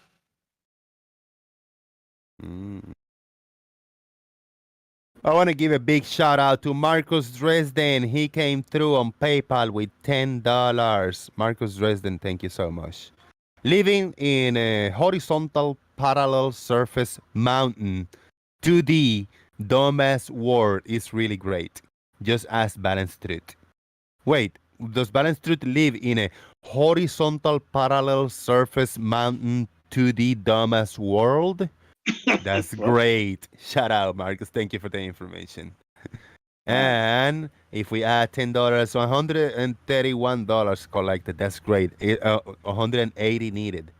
So that's very, very good. $50 to go. Very good. We'll make it happen. 50 cents. $50. $50. Yeah. Shout out to 45 people watching. Can you hit the like, guys? And give me some feedback. What do you think about the full screen as when sharing images and stuff like that? It looks really good, man. I don't know if you can just pop up in YouTube and see how it looks, Stingray, really quick, and it looks nice. No writing, no lettering, nothing extra. Just your full screen. Yeah, it looks nice actually. Yeah. Just. Hey, at 1080p. It's not 4K, but I don't have the capability for that. 1080 is okay. It's a little flashing in the bottom. I cannot avoid that. That's what it is. Leaky is fucking hilarious. Poor Witsit had to partner with him once. Oh, that was so funny. He was like a little yappy dog, and which had to keep telling him to be quiet. Oh man, that was hilarious. Yeah. One more shout out to Big Blue. He was away when I invited him. He was doing some stuff, and hopefully he can jump in a few minutes to explain to us what went down in that a great debate, because I have no idea what happened. Stingray, how's your car? Is your car not having give you any issues? Your Tesla? Sorry, say that again, Jose. Your Tesla car, no issues or nothing? It's working smooth? At the moment, it's got a TPM sensor, so tire pressure sensor. Battery is running out in the driver's side front. Besides all the warranty work that it's had done, like complete interior rewire, complete camera refit, and an entirely new cabin heater system and aircon, a complete air suspension. This is about 4 months ago. Complete air suspension refit because one of the arms failed or something, and two of the seals anyway had gone. What else? The bonnet was misaligned. It wouldn't close properly. Anyway, there's a big list, but besides all that, it's fantastic. I love it. Other than that, now have you tried? Trouble-free. Have you already tested all the features of the self-driving and self-parking and all of that? Have you tested them? Yes, I have. Yes. Very nice. You happy with Of course it? it is. With the way it Of works? course it is. I'm not. So the problem with the self-driving at the moment, or full self-driving, is when I'm in the United States, you've got really long roads with sweeping bends, corners. Yeah. In the UK, we don't have any of that. We have roads that look like lightning bolts more than nice, straight, sweeping things. Right. So, unfortunately, because of EU law, driver assist aids wouldn't have a limit to the amount of control and turning that they can apply to the steering wheel. In which case, if it tries to go more, it just disconnects. So in the States, you don't have that. So, and you don't need it. But over here we do, which means if I take on motorways, it's fine. On dual carriageways, it's fine. But on A roads, most of the time when I come to a bend, the bend is more than the self-steering is allowed to steer the car under EU law, so it cuts off. A bit annoying. Chris hate poor people. Chris you hate me, man. I need $50. I don't have $50. I'm poor. Do you hate poor people? Why do you hate poor people? You should help them. Chris Berry's just full of spite and vile. You know, it's just. Yeah, that's good. I don't know. I saw. I had a good time watching Ross Creation TV. They had a Tesla, and they put an engine on it, like a regular car engine on it. Oh, right. Yeah, and then they did a couple of things. They had done a couple of things. They bring it to a gas station to put gas on it, or they bring it to a mechanic to change the oil and filter, and people baffled about it. When they see the Tesla about it, they say, no, I need an oil filter change. They go like, what the hell, man? No, you don't. It's a Tesla. No. Yeah. They don't know what's going on, but they open it and it's an actual engine in it, you know? I can see how that would confuse them. Yeah. Yeah. In the old Candy Camera, they had a car with one of these ditzy blonde movie stars, and they put it atop the hill and pushed off, and she like coasted in and said, look at the oil in that. And so he opens up the front and there's no engine. He opens up the back, there's no engine. He looks in and he goes, huh? But there's no engine in this car. She goes, well, I had one when I got here, wave. Yeah. Yeah.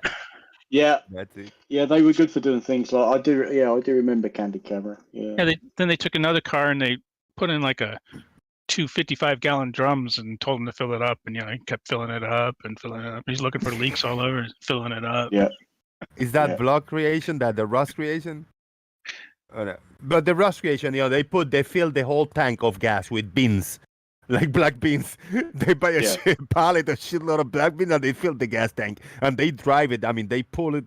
They just tow it very close, and then they drive it right to the mechanic to fix it. They say, I drove it. I've been driving it like this. Oh, shit like that. And they weld it, like the doors. They weld the doors. Then they call a key thing to open the car. Like, hey, I lock my keys inside, but the doors all welded all the way around. Yeah, all the way shut. They do silly shit like that, but it's fucking hilarious, man. Another one where they had a car split in half, and it would aim right at someone, and then right before it hit him, it would split in two, and then come back together. Yeah, they just crazy stuff back in the day.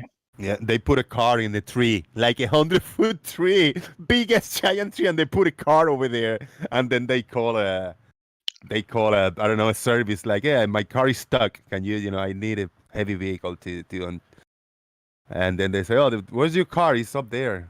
What? How the fuck you cutting the tree? I say, I don't know. I was drinking last night. I know I got here and I woke up and I realized it's up there in the tree. People just don't know what happened, Love it. Where's Blue? Gary Webenga, I want to ask you feedback. If you were watching in the background, I showed 90 years of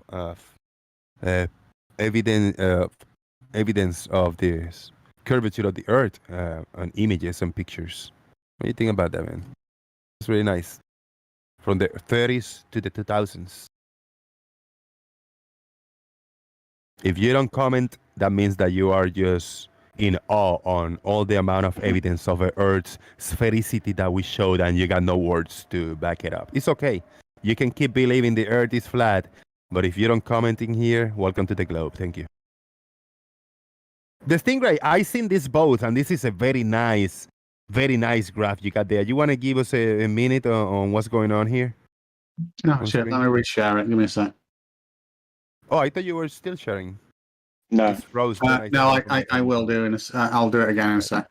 I was about to leave, but I found something interesting with this model actually, because I remember someone. I remember a Glober. Wait a minute, let me share.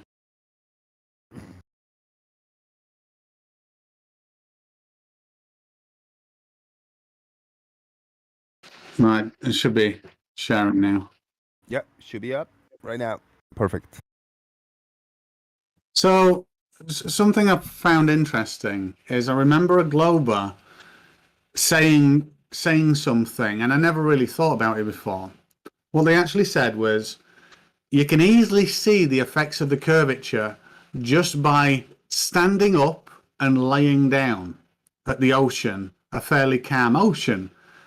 And you never really think about it because no one actually does that. You don't go out and look at something just over the apparent horizon and then think, oh, I'm going to lay down and have a look at that. Then I'm going to stand up and look at that. Then I'm going to lay down and look at that.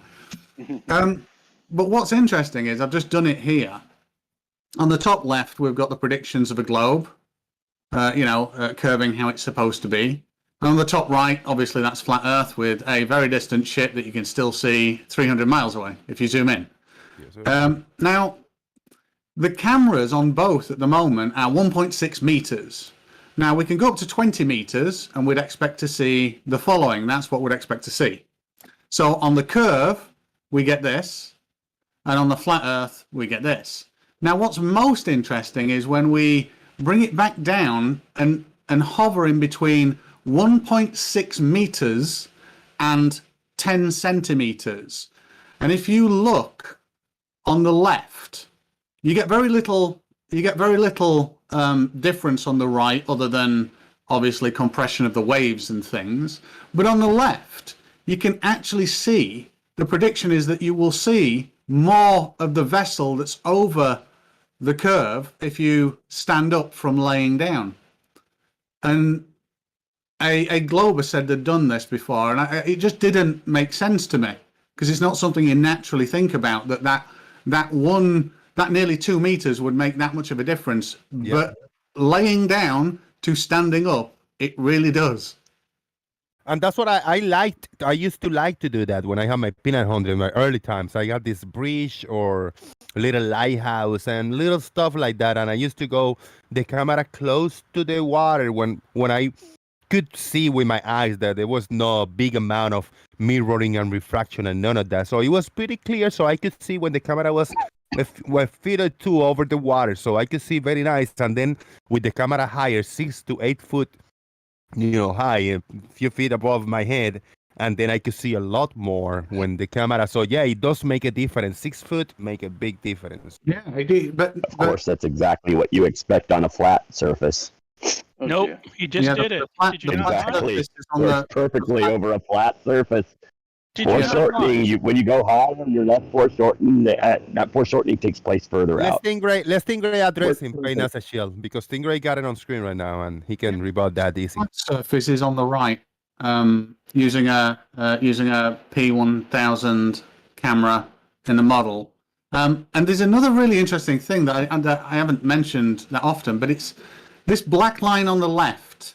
It's also there on the right, by the way. But this black line, we can say is because it's got clouds in at the cloud ceiling height, but this black line is actually a contrail from a jet, a commercial jet. And we can see how they go down to the horizon on the supposed globe. But on a flat Earth, at the same focal length, this jet doesn't even reach the field of view of the camera. The one that we see here is actually 600 meters further away. And that's just not reality. That's 600 miles further away. So that's like nearly 1,000 miles away to see the jet trail in the field of view of both cameras on a flat Earth. Gary won't be able to see this anyway, because if he clicks on a live, it all stutters and slows down if he's on his mobile. So it's really hard for him to address anything like this. Yeah, he will see that. I mean, what I'm happy is that this video will be up and loaded and recorded. And Gary Webenga tried to come back roughly around this time, 2 hours after the show started, and you can see this on your full screen on your phone, and you can maybe make a little video, because in the right hand side is showing the expectation and the prediction and everything about the flat earth. In the left hand side is about the globe, and it conforms with reality, with the way reality works. Nah, Stingray doesn't do anything that's reality. He makes models that he thinks imitates it. The fact is, you will see further information that you can resolve at the surface just by going higher, and it works perfect on a flat earth. No one looks at It's the that simple. surface, Gary, looking at the ships. Yeah. Yes, and what's the closest thing to the surface? Shikey. I don't fucking The care. bottom of the Look ship. at the ship, not The bottom of the surface. ship is What touching the kind- surface. When what it goes to the kind- horizon, it's the most compressed of What all. kind It's of the first thing that becomes unresolvable. I have a video demonstrating it. I have numerous ones. we've seen your videos. What kind of Yeah, and they did foreshortening- exactly what I said. Gary, let me put 2 words in. What kind of foreshortening does the ship has? It has foreshortening because you're 90 degree, you're straight on, direct line of view to straight ahead to the ship is your straight on point, right? So everything else, every other angle to the bottom of the ship or to the top of the ship will be foreshortened. Well, when you And go since the bottom of down, the ship when is you the go closest down, thing, excuse since me, the bottom of the when ship you is go the closest down- to the water, the bottom of the ship will become unresolvable When you before go the top down- of the ship. It when can't you do go- otherwise.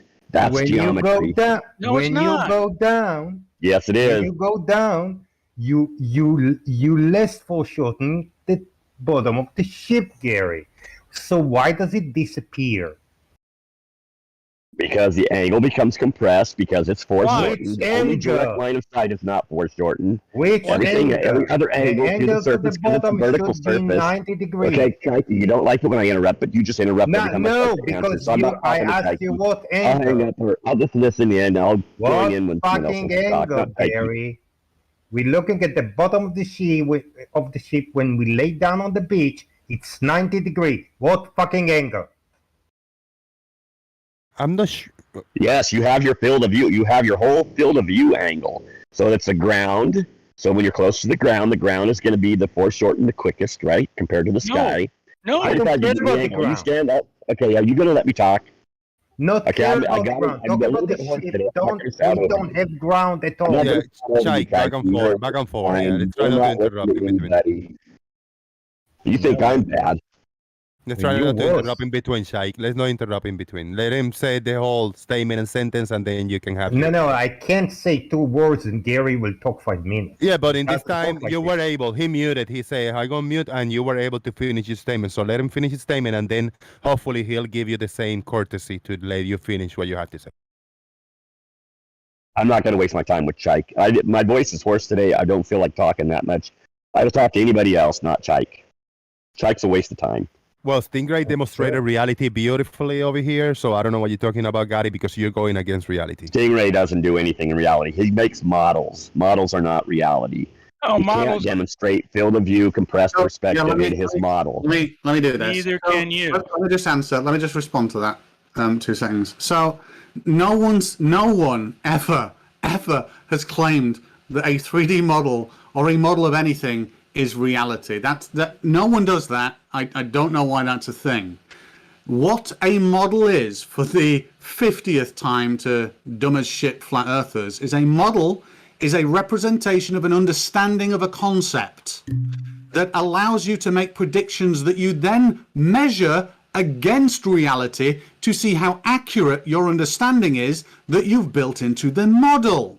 Now, in all of the models where I test flat versus curved, flat never wins, curved always wins and is accurate without all the magic that you want to inject into it, Gary. Now, the other interesting thing is the cameras in 3D match my cameras in reality perfectly. I have not been able to invalidate them. Can you tell me how I would do that, please? How would I tell that a camera next to me right now in physical reality gives a different result to a 3D camera in a computer program with the same field of view and focal length? Go. I really don't care. The fact is, you've got a field of view, right? You're looking straight forward towards the horizon. We're just going to say the horizon's just under 90 degrees from your eyes, right?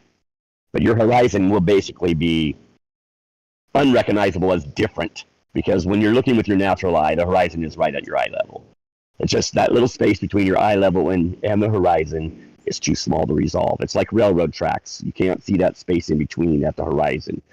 And it's the exact same concept. You have a vanishing zone where information is simply not resolvable anymore. That's why you can't see. You can see the tracks on a railroad moving away. They appear to be merging, but they don't. You can see that there's some kind of a space there, but you can't see anything in between it. It's the same thing, and that's what the horizon is. You're closest to the ground, so your angle is going to foreshorten quicker, and your horizon is going to be the part of your perspective that you disregard because you take it with you. Anywhere you go, that field of view is a horizon at eye level, just below it. I'll just say, but I'm going to call it eye level just for brevity. It's going to be at eye level, and it moves with you. If you move away, it moves with you. It's always going to be, if you're on the ground, it's always going to be approximately 3 miles away. Anything in the sky, you have to measure according to that, and you don't. That's where you miss out. That's where you mess up. That's why your model fails. You think it works for your globe, but the fact is, it's messed up. That's why you can't make it fit your flat Earth thing, because you're not counting in what your field of view does to perspective. So you totally disregard it. So just really quickly, Gary, field of view to me is the camera view frustum. It is the extent both laterally and vertically of the camera viewport. You can work this out from what you call a viewing plane and a near and far focal distance. And that's what gives you the angle. So an example would be the following for the field of view. On a P1000 at maximum focal length without digital zoom, that is an equivalent of over 2,000 millimeters. I forget what it is. I worked it out before. But it's a field of view laterally of 1.2 degrees. Now, if your field of view or definition of field of view is different to what I've just said, please clarify, because everything that I've just said means that 3D cameras match reality cameras perfectly. Your field of view is your direct line sight and peripheral. That's your field of view. When I talk about field of view in our arguments, our debates, is looking towards the horizon, straight out. That's what I'm talking about in field of view. So it'll be straight, direct line of sight, straight out, 90 degrees from my perpendicular, and all the peripheral involved. That's the field of view I'm talking about. That's always what I'm talking about. Yeah, so it's the same with the camera then. We've got a camera with a focal length of, let's say, 2,500 millimeters. Okay, wait a minute, let me finish. Natural eyesight. Stop changing your focal length. Next thing you know, you're going to have a 2 billion focal length. Let him finish, Gary. It's ridiculous. We're talking about how you see. Use your eyes, not your model. Listening. We're hearing you saying words, but we're not paying attention because you didn't let him finish. We're not going to pay attention to the one interrupting. So let the TheStingRay finish, and then we'll pay attention. He's going to go off on a tangent with an increased. It doesn't matter. It doesn't matter. I'm still not paying attention to you because you're still interrupting. Time with that. No, it doesn't matter. Yeah, it doesn't matter. TheStingRay, go ahead.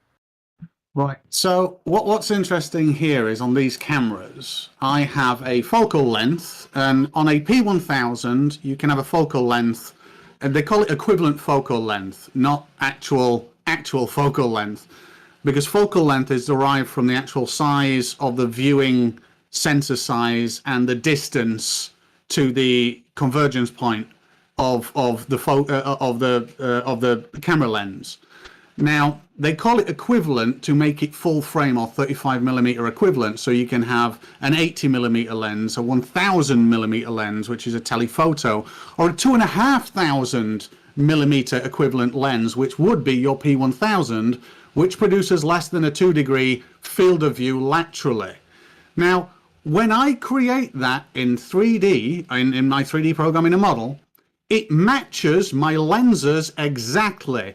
And the reality that the lenses capture exactly. There is no difference between any of them. No one on the planet or on the beautiful flat Earth has ever found a difference between the view frustum in a camera on a 3D program or one in reality.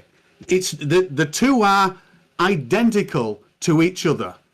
All right, Gary Webenga, nobody interrupt. Let Gary just let his out. Okay, once again, he wants to go to Zoom. He's going to talk about Zoom. That's all he keeps talking about because that's all he's got.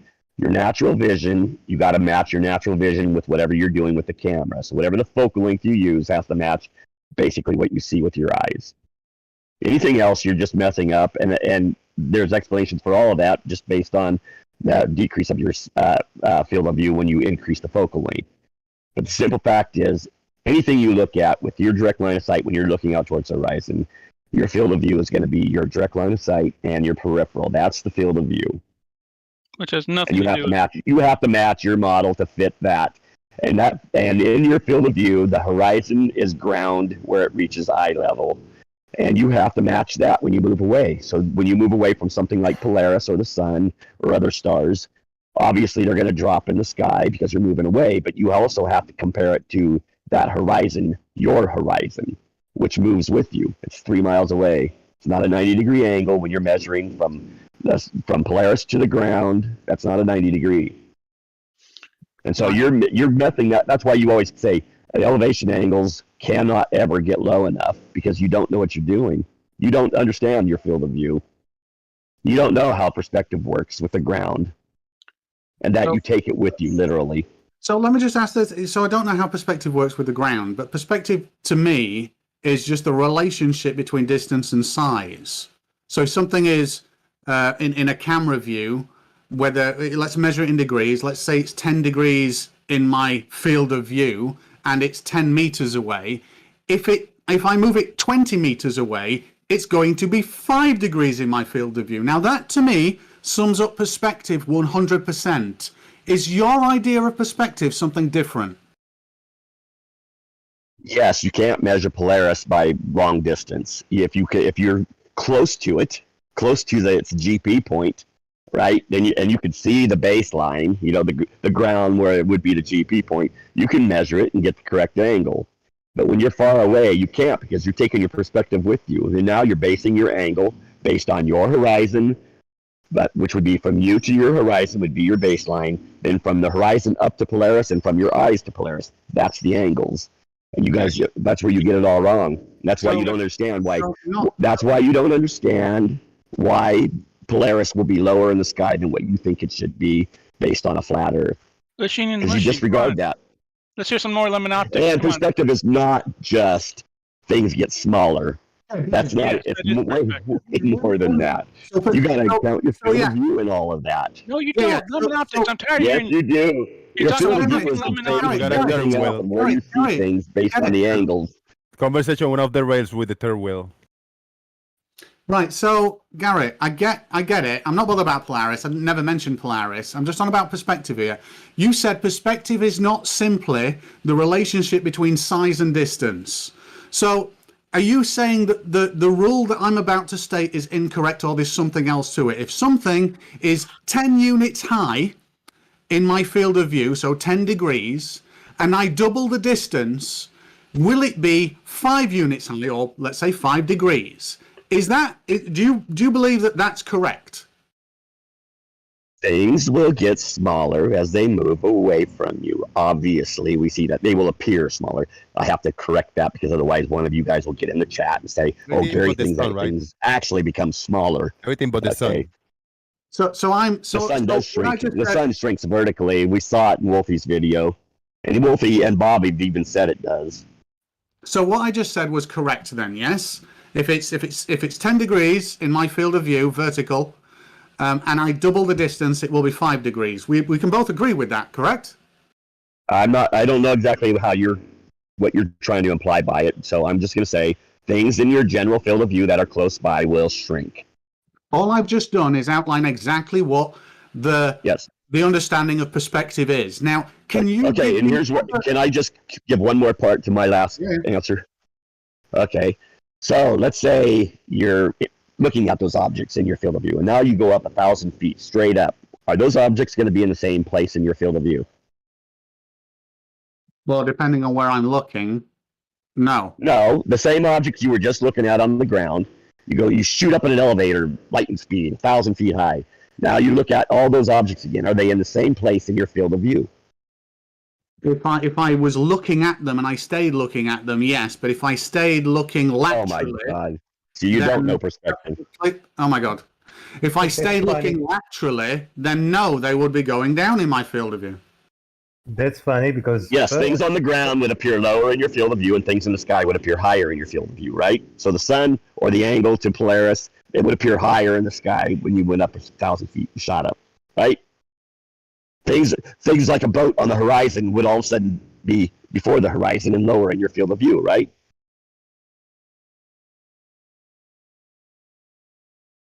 Well, yeah. According to this model that I've got here that shows a curve, if I move the camera up, that's exactly what we see in reality across the surface of water, is what a curve predicts. I get it. Which is what a flat Earth predicts also. Oh, the one you could say a globe is the only thing that predicts it, but that's bullshit. Flat Earth does the same thing. So the one on the right is the flat Earth, which where the ground is just flat, and no, it doesn't match at all. I'm afraid at zero matches, zero. No. What are you measuring? I can't even see what you're measuring. If I turn on it, my thing will start roboting. So I'm outside in my backyard. I want to offer something. I live in a small rural town. We don't always have the best connections. I want to offer something, Gary and Stingray. Now, this week is going to be tough because now from Monday through Thursday or Friday, I'm going to have a little job to do in the mornings. I'll try to come in the afternoon. It's going to be late. I don't know if it's going to be off time, but I'll try to be here, in the next time that I'm here, that the two of you are available, the Stingray and Gary. I would like to give you guys enough time to have kind of a one-on-one on this topic. We'll go back to it. But I just want to give I don't have a long time more to stay in this show. I have maybe 15 or 20 minutes to get out of here. And I want to give the chance to Blue. I invited him earlier to talk to us for a few minutes and give us a summary about the great debate that took place. But before we do that, I want to wrap up some final thoughts on this quick back and forward, Stingray and Gary. I'll just say that I'm willing to have a chat with Gary and explore what we've all been lacking about what perspective is, and if we can nail down the variables in his perspective, that would be awesome. My turn? Yep. Okay. I've already drawn up part of it in my next video, so I'll have that ready by then. I'll demonstrate exactly why your horizon affects elevation angles and that you take it with you, and that's what he doesn't account for in long-distance observations of the sun or Polaris. And I was already correct in the fact that if you go higher, your field of view is part of your perspective. Your field of view, the distance towards that horizon, is dictated by your elevation over the surface. Let's try to do it. All of that stuff. Let's try to do it next Sunday, roughly around this time too. I think it's a good time for everybody. Well, it depends on what football game's on in the afternoon. Yeah, depends what's going on. Maybe it can happen a few days. We got a local farm boy that's the quarterback for Buffalo, and I like to watch the games. So, all right, Blue, your thoughts on the conversation they had before your team in? Yeah, I just wanted to ask Gary one quick question. Are you saying that if you go up in elevation, your angle to Polaris will change? Yes, with your natural vision, yes. Really? Yes. So you're saying that we could never do celestial navigation then? No, I'm not saying that at all. I'm saying you have to make measurement adjustments, right? You adjust it towards sea level, right? No. With a bubble compass, we can go to 30. Well, yeah, with a bubble, you're just taking your perspective with you. You're taking it up with you. So that's why it's measured the same with the bubble at every elevation. It's perspective.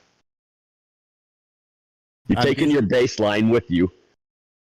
And this is with Gary being sick and he cannot speak a lot. This is what's happening. Yeah, can you imagine? I'm not sick, I'm just hoarse. I feel good. I'm a little hoarse. Oh, man. Shout out to Gary. I just wanted to be sure about what you were saying. You're saying that a sextant is going to give us different readings on the ground than it gives at 35,000 feet. I know you switched it to the bubble sextant. If we take a bubble sextant, it'll give you the same elevation angle at any elevation. If you take a regular sextant and you bring it up in the air and then you try to get your horizon in it, it's going to give you a different measurement if you're 1,000 feet up compared to the ground. No, once you correct the dip angle, Gary, it doesn't give you. Well, that's why I said you have to adjust it for that. But it's going to give you, if you take the same angle, it's going to give you a different angle. If you just take an angle, that's it. Take an angle. You don't adjust it for anything. It's going to be a different angle than you had on the ground. Is that correct, Blue? Okay, it's clear you don't understand what I'm asking. No, am I correct, Blue? You know I am. I've never If you known go you up 1,000 feet, you just take a simple angle measurement to the horizon. You don't add anything or take anything away. You just take a measurement angle. The angle's going to be different. It's not going to be the same. You have to adjust it to sea level. The angle to a celestial body is going to increase as you increase in altitude if you're using the horizon. Yes. Is that what you're saying? That's exactly what I've been saying. You just like to switch it to the bubble level because you know that it measures the same at any elevation. You were trying to lose impression. Perspective. That you get different angles as you go up, and you don't get different angles as you go up. If you take that, you don't. Yeah, I agree. I've said that many times on here. Measurements. If you then go vision, you just basically take an angle from the to the horizon and to Polaris or to the sun or whatever else. You're going to get a different angle at 1,000 feet versus the ground. It's rough. And that's why your field of view is important. It is part of perspective, and it's based on elevation, which gives you an increased distance at your line of sight straight forward to the horizon. I want to tell everybody big shout out for being here. It's a Sunday afternoon, strange time that I came in that, but it's nice. I had a lot of support in the audience. A lot of people supported me big time. I'm struggling to pay the electric bill this time. We made the majority of the money. I'm $50 short, so if anybody got $5 or $10 to hit me up with in PayPal, I'll definitely take it. We'll pay the electric bill and we'll stay alive. I'm poor. Even though Chris very hate poor people, I'm sorry, Chris. Everybody's not wealthy like you are. Shout out to everybody here. Thank you, everybody, for hitting the like or dislike. I want to give Big Blue a few minutes. Big Blue, big debate, I'm just going to call it what people was calling it. A big debate took place on your channel, if I'm not mistaken, on Friday. You want to give us a quick summary of how did that came to be and what happened in the debate for those like me that didn't watch it? Well, yeah, it was, if you want to call it a debate, it was a debate between myself and Bev Try-Thinking. Bev has long held the opinion that level is horizontal. We've all heard him say that a million times. And that all horizontals are parallel to the plane of the horizon. And I have consistently said, no, level is not horizontal. And all horizontals are not parallel to the plane of the horizon. And I can prove both of those things. So we got together on Bev's channel, and Bev went through his proofs, which are purely geometric in nature. He takes level and equates that to an equal elevation, and there's no problem with that because that is the definition of level, absolutely. But then he takes horizontal and equates it also to an equal elevation, and that's a fallacy. In fact, that's a begging the question fallacy, because now his conclusion is contained in one of the predicates. That's not the definition of horizontal. Horizontal is perpendicular to vertical or to gravity or to zenith. All those things mean the same thing to us. So Bev went through about 17 minutes of that, and then I put on a 17-minute video of mine where I showed, first of all, reciprocal zenith angles measured by Larry Scott and Jesse Kozlowski between a place called High Rock, Maryland, and the Hagerstown Airport, distance of about 11 miles or so. And lo and behold, when you make that measurement, those reciprocal zenith angles, by pointing the two theodolites at each other, you end up with an angle which, if those verticals were parallel, would have to be exactly 180 degrees, and they're not. They end up being 180 degrees and 8 minutes. So there's a disparity there. That can only mean one thing. It means the verticals are leaning away from each other with respect to each other, right? They're not parallel. And if the verticals are not parallel, the horizontals can't be parallel. So that kind of took care of that part of it. And then the next part was the idea that level is horizontal. And I showed that that's wrong again with some measurements that Larry took to a radio tower that's up on a ridge line, not far from that one of those positions that they used when they did the reciprocal zeniths.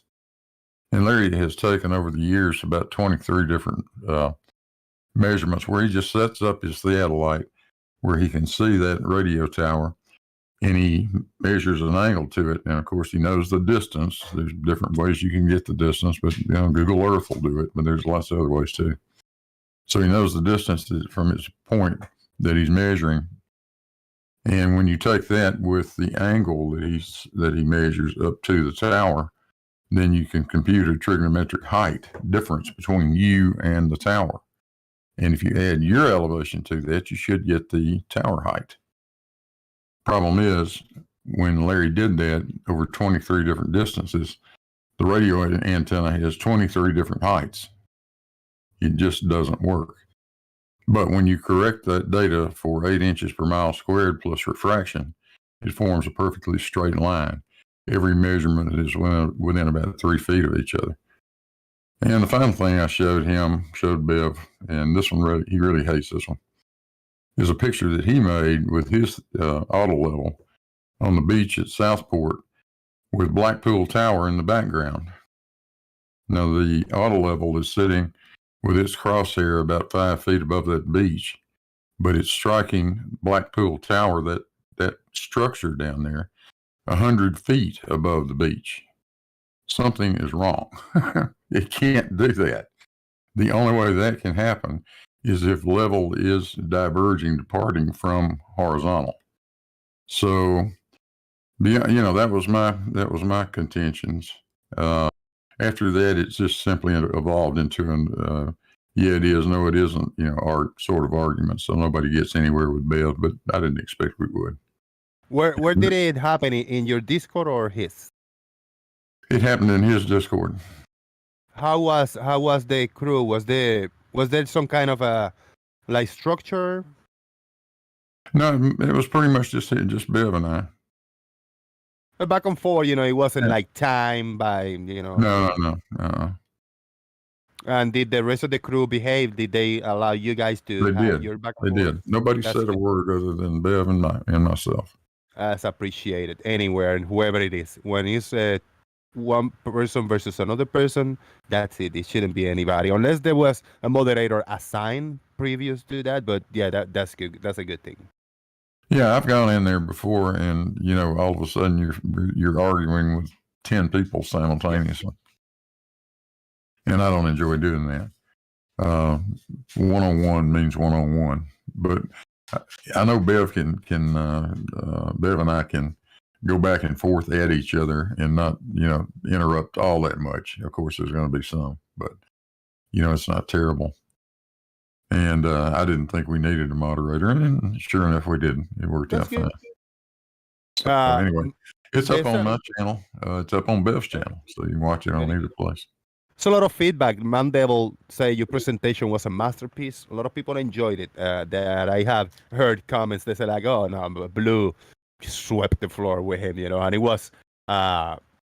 wasn't a nasty thing to listen to. I mean, to me, Bev's voice is nasty, but that's a bias I have. But as for it wasn't insults. It was nothing of the ordinary. It was just a conversation, two people back and forth, and it was nice to hear. Yeah, no, there were no ad homs at all that I know of. It was kept on the right. The tone stayed correct, I believe, would be the best way to say it. Yeah, exactly. Was there any part where you or Bev conceded to things just like for conceding a point or for the hell of the argument? What did that happen? I don't really remember anything specifically. Bev is dug in on his position. You're not going to shake him from it. And when you try to pin him down, he'll just switch subjects one way or the other. So it's all but impossible to ever really pin him down on anything. Did he present something like you presented stuff by Larry and other stuff? Did he presented stuff on his himself? Nope, not a single measurement of any sort. But words and definitions, right? Yeah, exactly. It's a pure geometric argument, and I contend that you cannot divine the shape of the Earth just from pure geometry. You can't do it. At some point, you've got to measure something. Right. Yeah. Interesting, man. I don't know if I might revisit it. I gotta give it a few days, and I might put in the background this next week that I'll be doing a couple stuff, and I'll have hours to listen to different random stuff. I'll probably put in the background and listen to it. Yeah, I'll give you just my presentation if you want it. It's unlisted. I'm going to make a full video out of it, I think. But if you want a link to that, you're welcome to watch it. It runs 17 and a half minutes. Yeah. I'll probably just punish myself and listen to the whole thing and listen to the website of the story. Okay. Yeah. Best of luck. Farmers was there. Farmers was there, and he kind of. It's Beth's voice. It's something in Beth's voice that some people cannot take it. I can take it. Oh, fingernails on a blackboard would be preferable. I could listen to that. Christ.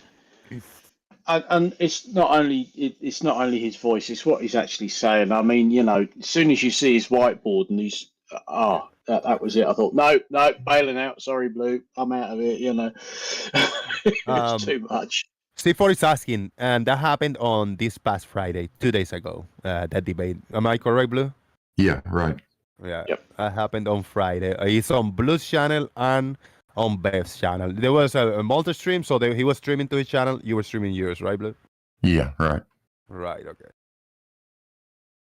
Well, we've had, you know how the history of some of that. Exactly. That I was going to say. We've had plenty of instances where magically the other guy's audio drops down to inaudible, basically, when it's coming through Bev's channel. So I made sure I kept mine correct, but I think he did too this time. Yeah, I wanted to say I appreciate the both of you in the sense of Bev. He cannot get your name off his mouth like in daily basis in all of his shows. He mentions you and he calls you all kinds of names on his streams as for lying and disingenuous and all that kind of shit. You have thrown Bev under the bus a bunch of times, whether you're right or wrong. You guys have attacked each other a little bit personal, not too personal, but a little bit like, oh, what a dumbass. He doesn't know what he say in both ways. But you guys are able to actually jump in a room and talk to each other for a few hours. So shout out to both of you for that. Well, yeah, I appreciate that. I'm sure he does too, Jose. Yeah. Yeah, I have a clarification question to Blue. This plane, a plane of the horizon, as you call it. What is it? How is it formed? As far as I know, the horizon is a circle. So how do we get a plane there? It's you'll find that in dictionary type definitions. The plane. I don't know if anybody understands it, but presumably, in my mind, when somebody says that, what they're talking about is the idea that you stand on the beach and you look out at the ocean, and it looks like a flat plane, right? We know it isn't, but once I know it isn't, I don't care what it looks like. I know it isn't. Yeah. So now I need to know this plane of the horizon, what its nature, because I see a line. At most, I see a line. So where is the plane? Exactly. We're looking at side on. If we look at side on, then this plane is not horizontal. It's a bit sloping from us, right? Yeah, if your eyes are in that plane, it's going to that horizon, then the horizon is tilting. Right. Right. So we already can't have two of them parallel to each other, because if I look right, this look horizontal, but sloping away from me, and the other one that I'm comparing to is sloping to the other way. they can't be a product to each other. Sloppy Sontal. Can I give a big shout out to Citizen9 who shipped in the collection today on PayPal. He gave me $10. Only $40 to go now. Sorry, it's not more, dude. Hey, thank you so much, Citizen9. I really appreciate it. $40 to go. If you're watching this now, want to hook me up and we might be able to do this 40. If not, we'll do it. If you're watching this recorded and want to support, there's a PayPal link down there. Hopefully I can come in the next few days in the afternoon and try to get that done because I really like in crunch time to pay that. The thing is I was screwed this past month. I was waiting. I had a few little side jobs kind of line up and it didn't happen, none of them. And I was unable. I was left in here sitting and waiting for people. The show didn't happen. It was a lot of bullshit that went down. And I just couldn't make the money to do my regular stuff. But yeah, hopefully I'll go back on my feet in this week whenever I finish the little job that I'm doing. That I'm going to do. Hopefully tomorrow happen. Yeah. But shout out, big support. Thank you to everybody for hitting me. Charlie Wells opened a PayPal once and he only used it to give Arwin money. Oh wait, did he put Arwin there? Sorry, Charlie Wells. I know you got a thing with Arwin, Charlie. Picking on you. It was good. Very nice show today. Very good presentation, Stingray. Big thank you to Blue for giving us a kind of a quick summary on what went down and the video to watch the whole debate. You can watch it on Big Blue's channel. Blue Marble Science is the play. Big thank you, Farmer's Boy, for coming in early, hanging out with us and talking to us about the kind of presentation, the website that I presented, with the history of the Earth pictures. Thank you for hanging out with us and talking. Hey, that was a cool presentation. Actually, there's some cool photos in there that I hadn't seen before. So yeah, we were just breaking it down in real time, looking at something old but new at the same time. Yeah. No, it's good. Actually, there was a new picture that we haven't seen. You see, what do you think of that picture, Blue? Wasn't it nice? I'm sharing my screen. I don't know if you want to see it. This picture, Blue, in the early '60s, the first full picture of the Earth, as a sphere like that.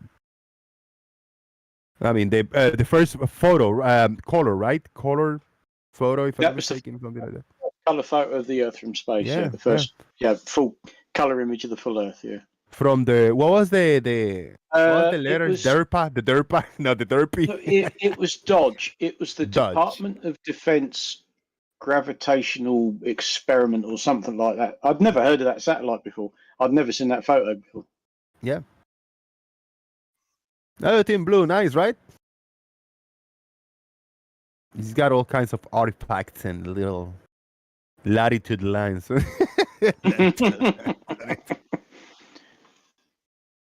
just where it's been scanned. Yeah, and the top is not very spherical. It seems a little like squashy.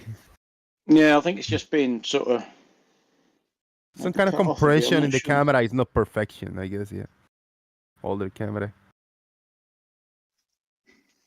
but it looks flattish in the top. Does a little bit, doesn't it? Yeah. Yeah, man. Go fund me for a new keyboard for Balance Truth because he probably like typing some random words and letters that makes no sense. Plumb lines don't tilt. There you go. Yeah, indeed. So yeah, he is. All right, let's do a round of final thoughts and let's get out of here for the day. It's been a few hours. I gotta visit. I gotta do a female's hair. You know what? Because they save money, and I do it for free just to hang out and talk to them and just have fun. So I dye some women's hair. My sister, for example, I dye their hair. I dry it up with like the hair dryer, the blower and shit. I'm good at it, man. It's my with my bulky rough hands with calluses, and I'm just dyeing women's hair and shit. I love it, man. It's lovely. And Jose, you say you don't have money. You know how much money you can make I out of could it? make, yes, but I don't. I know. No, Come on. nothing Why professional. not? I don't, man. It's just a favor. It's just to hang out. A favor. Well, for them, you can do it as favor. For others, you can charge money. I'm telling you, man. Yeah. It's pretty effeminate, whatever you call it. That, but it's all right. People want to see me full hairdress mode. Let me see if I can get somebody to agree to sit on front of the camera. I'll do a quick recording of me dyeing some hair one day for you guys to see. It'll be just a funny thing. And me blasting them with talking about flat Earth and as we did it. Gotcha. Just to make it fun, to make it different, right? Oh man, that'd be hilarious. I saw next door. There's an Arby's, and there's one girl that worked there. She's my neighbor. She lives like three houses next door to me over here. And I went one day. I go like, "Whoa, what's wrong with you?" And she got chunks of pieces blue in her face, like a line of blue from the top of her eyebrow down to his eye, like a war paint, or her forehead was like painted blue and her hair was blue, kind of blue. She said like, "Oh, I was in a rush and I was just dyeing my hair and it made a big mess." I say, "Hey, I got you, anytime. One day we'll sit down. I'll, just come over and I'll do your hair." She's like, "Really?" I was like, "Yeah, maybe I'll see what I can do. Maybe I'll get her." Funny shit, man. One more time, thank you so much to everybody who supported. Big weight off my shoulders. I'm not 100%. I don't have the whole thing 100%, but I'm very, very close. So I think, I'll be able to make it somehow. Cool. I'll get a tip somewhere. Maybe the hair will give me a tip, and I'll probably make it. Final thoughts. Blue, you there for final thoughts? Talk to us. Yeah, I'm sitting here. Yeah, thanks for inviting me, Jose. And I enjoyed listening. So, hey, everybody, have a good one. We'll see you later. Thank you very much, Blue. Very appreciated. Very nice to hear you, brother. Let's go with Carl. You got some final thoughts for us? Nope. I guess you enjoyed the show. You came in early. You're still hanging in here. Was it good? I enjoy. You're doing a great job, and nice and fun to hear you out. And good luck with your electrical bill, sir. Thank you very much, brother. I really, really appreciate it. It wasn't me. I mean, it was. I'm a small palm. I'm a link of the chain. It's a chain that go around on a loop, on an infinite loop. But I'm just one link of this chain, and you guys are the ones that make the full circle. Without you guys, I wouldn't have nothing. Just a link, throw it, flick it to somebody, and if it misses, that's it. I missed. But if you throw a full chain, something is gonna hit the person, So thank you guys for completing the circle over here. That's a weird analogy, but Chaik, final thoughts. Yeah, just wanted to comment about the debate. There was no debate from website. It didn't rebut any of what Blue said, and he didn't present anything. And the funny thing that Blue asked him, how do you think you did? And after talking for a week about the debate that he's going to have with Blue, he says, "No, I was just here, wanted to present advanced simplicity arguments. It wasn't there for a debate, as I understand from him." Anyway, good show. Thank you. Thank you, Shaik. Appreciate it. Farmer's Boy, final thoughts? Yeah, thank you, Jose. I've enjoyed the show and that presentation you did. Like I said, there's some photos there and satellites that I wasn't aware of. So, yeah, thank you very much. It was educational. I enjoyed it. Very cool, very cool. Thank you so much. It's slightly later than usual, but it's still not that late. It's a nice time for you, right? Yeah, I'm about 20 to 11 here, and having been paintballing today, yeah, I'm soon going to bed because I hurt. Yeah, I hear you, man. Hey, thank you for hanging out with us, brother. Hey, no worries, mate. Cheers. Yep. Gary Benga, you got some final thoughts for us? Yeah, back to the horizon thing. The horizon is simply an optical limit. It's where, in the distance, at the center frame of your field of view, when you're looking out, straight out, everything will compress towards that point, and that you'll have the angular size of the waves will become smaller. The angular separation between waves will become smaller, and the angular separation for the foreground waves over them to see the background waves will become too small to see the background waves anymore. It'll simply appear as a line across the field of view, and it works perfectly on a flat surface. Thank you very much for coming in, Gary. Appreciated you participating also. Kind of an improv short one-on-one you and Stingray. It was fun. Nestle Wipes, final thoughts?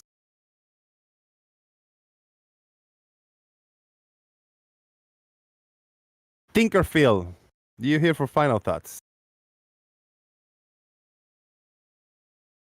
And the Stingray, I just put your camera on. I just realized you had it on just 30 seconds ago, and I see that the 3D printing is going on. Give us your final thoughts. Yeah, it's at 91%. But yeah, good show, Jose. I look forward to having a chat with Gary to finally find out what Flurfspective is, because I've not known it all these years, and that elusive beast might be settled quite soon. So looking forward to it. Cheers. Cheers. Thank you so much. And I think Gary Webenga, Perspective versus Flurfspective is going to be the title. Whenever we do the improv, then in real time I can change the title and we can give it to both of you. Gary versus Stingray, Flurfspective versus Perspective. You choose either or. And I think it's a fun, catchy title for people to come in. Shout out to everybody. Thank you so much to every single one of you for watching. Wait, I'm missing something. I never plugged my... Hey! Happy Christmas, everybody. It's still early, but we're on. Thank you very much. Like, share, subscribe. Check on the links on the description box. You guys can stay in the Discord as long as you want. It will be open. We're going to move on to the text chat, daily nonsense. Thank you very much, everybody. Jose JG out. Boom. Thank you.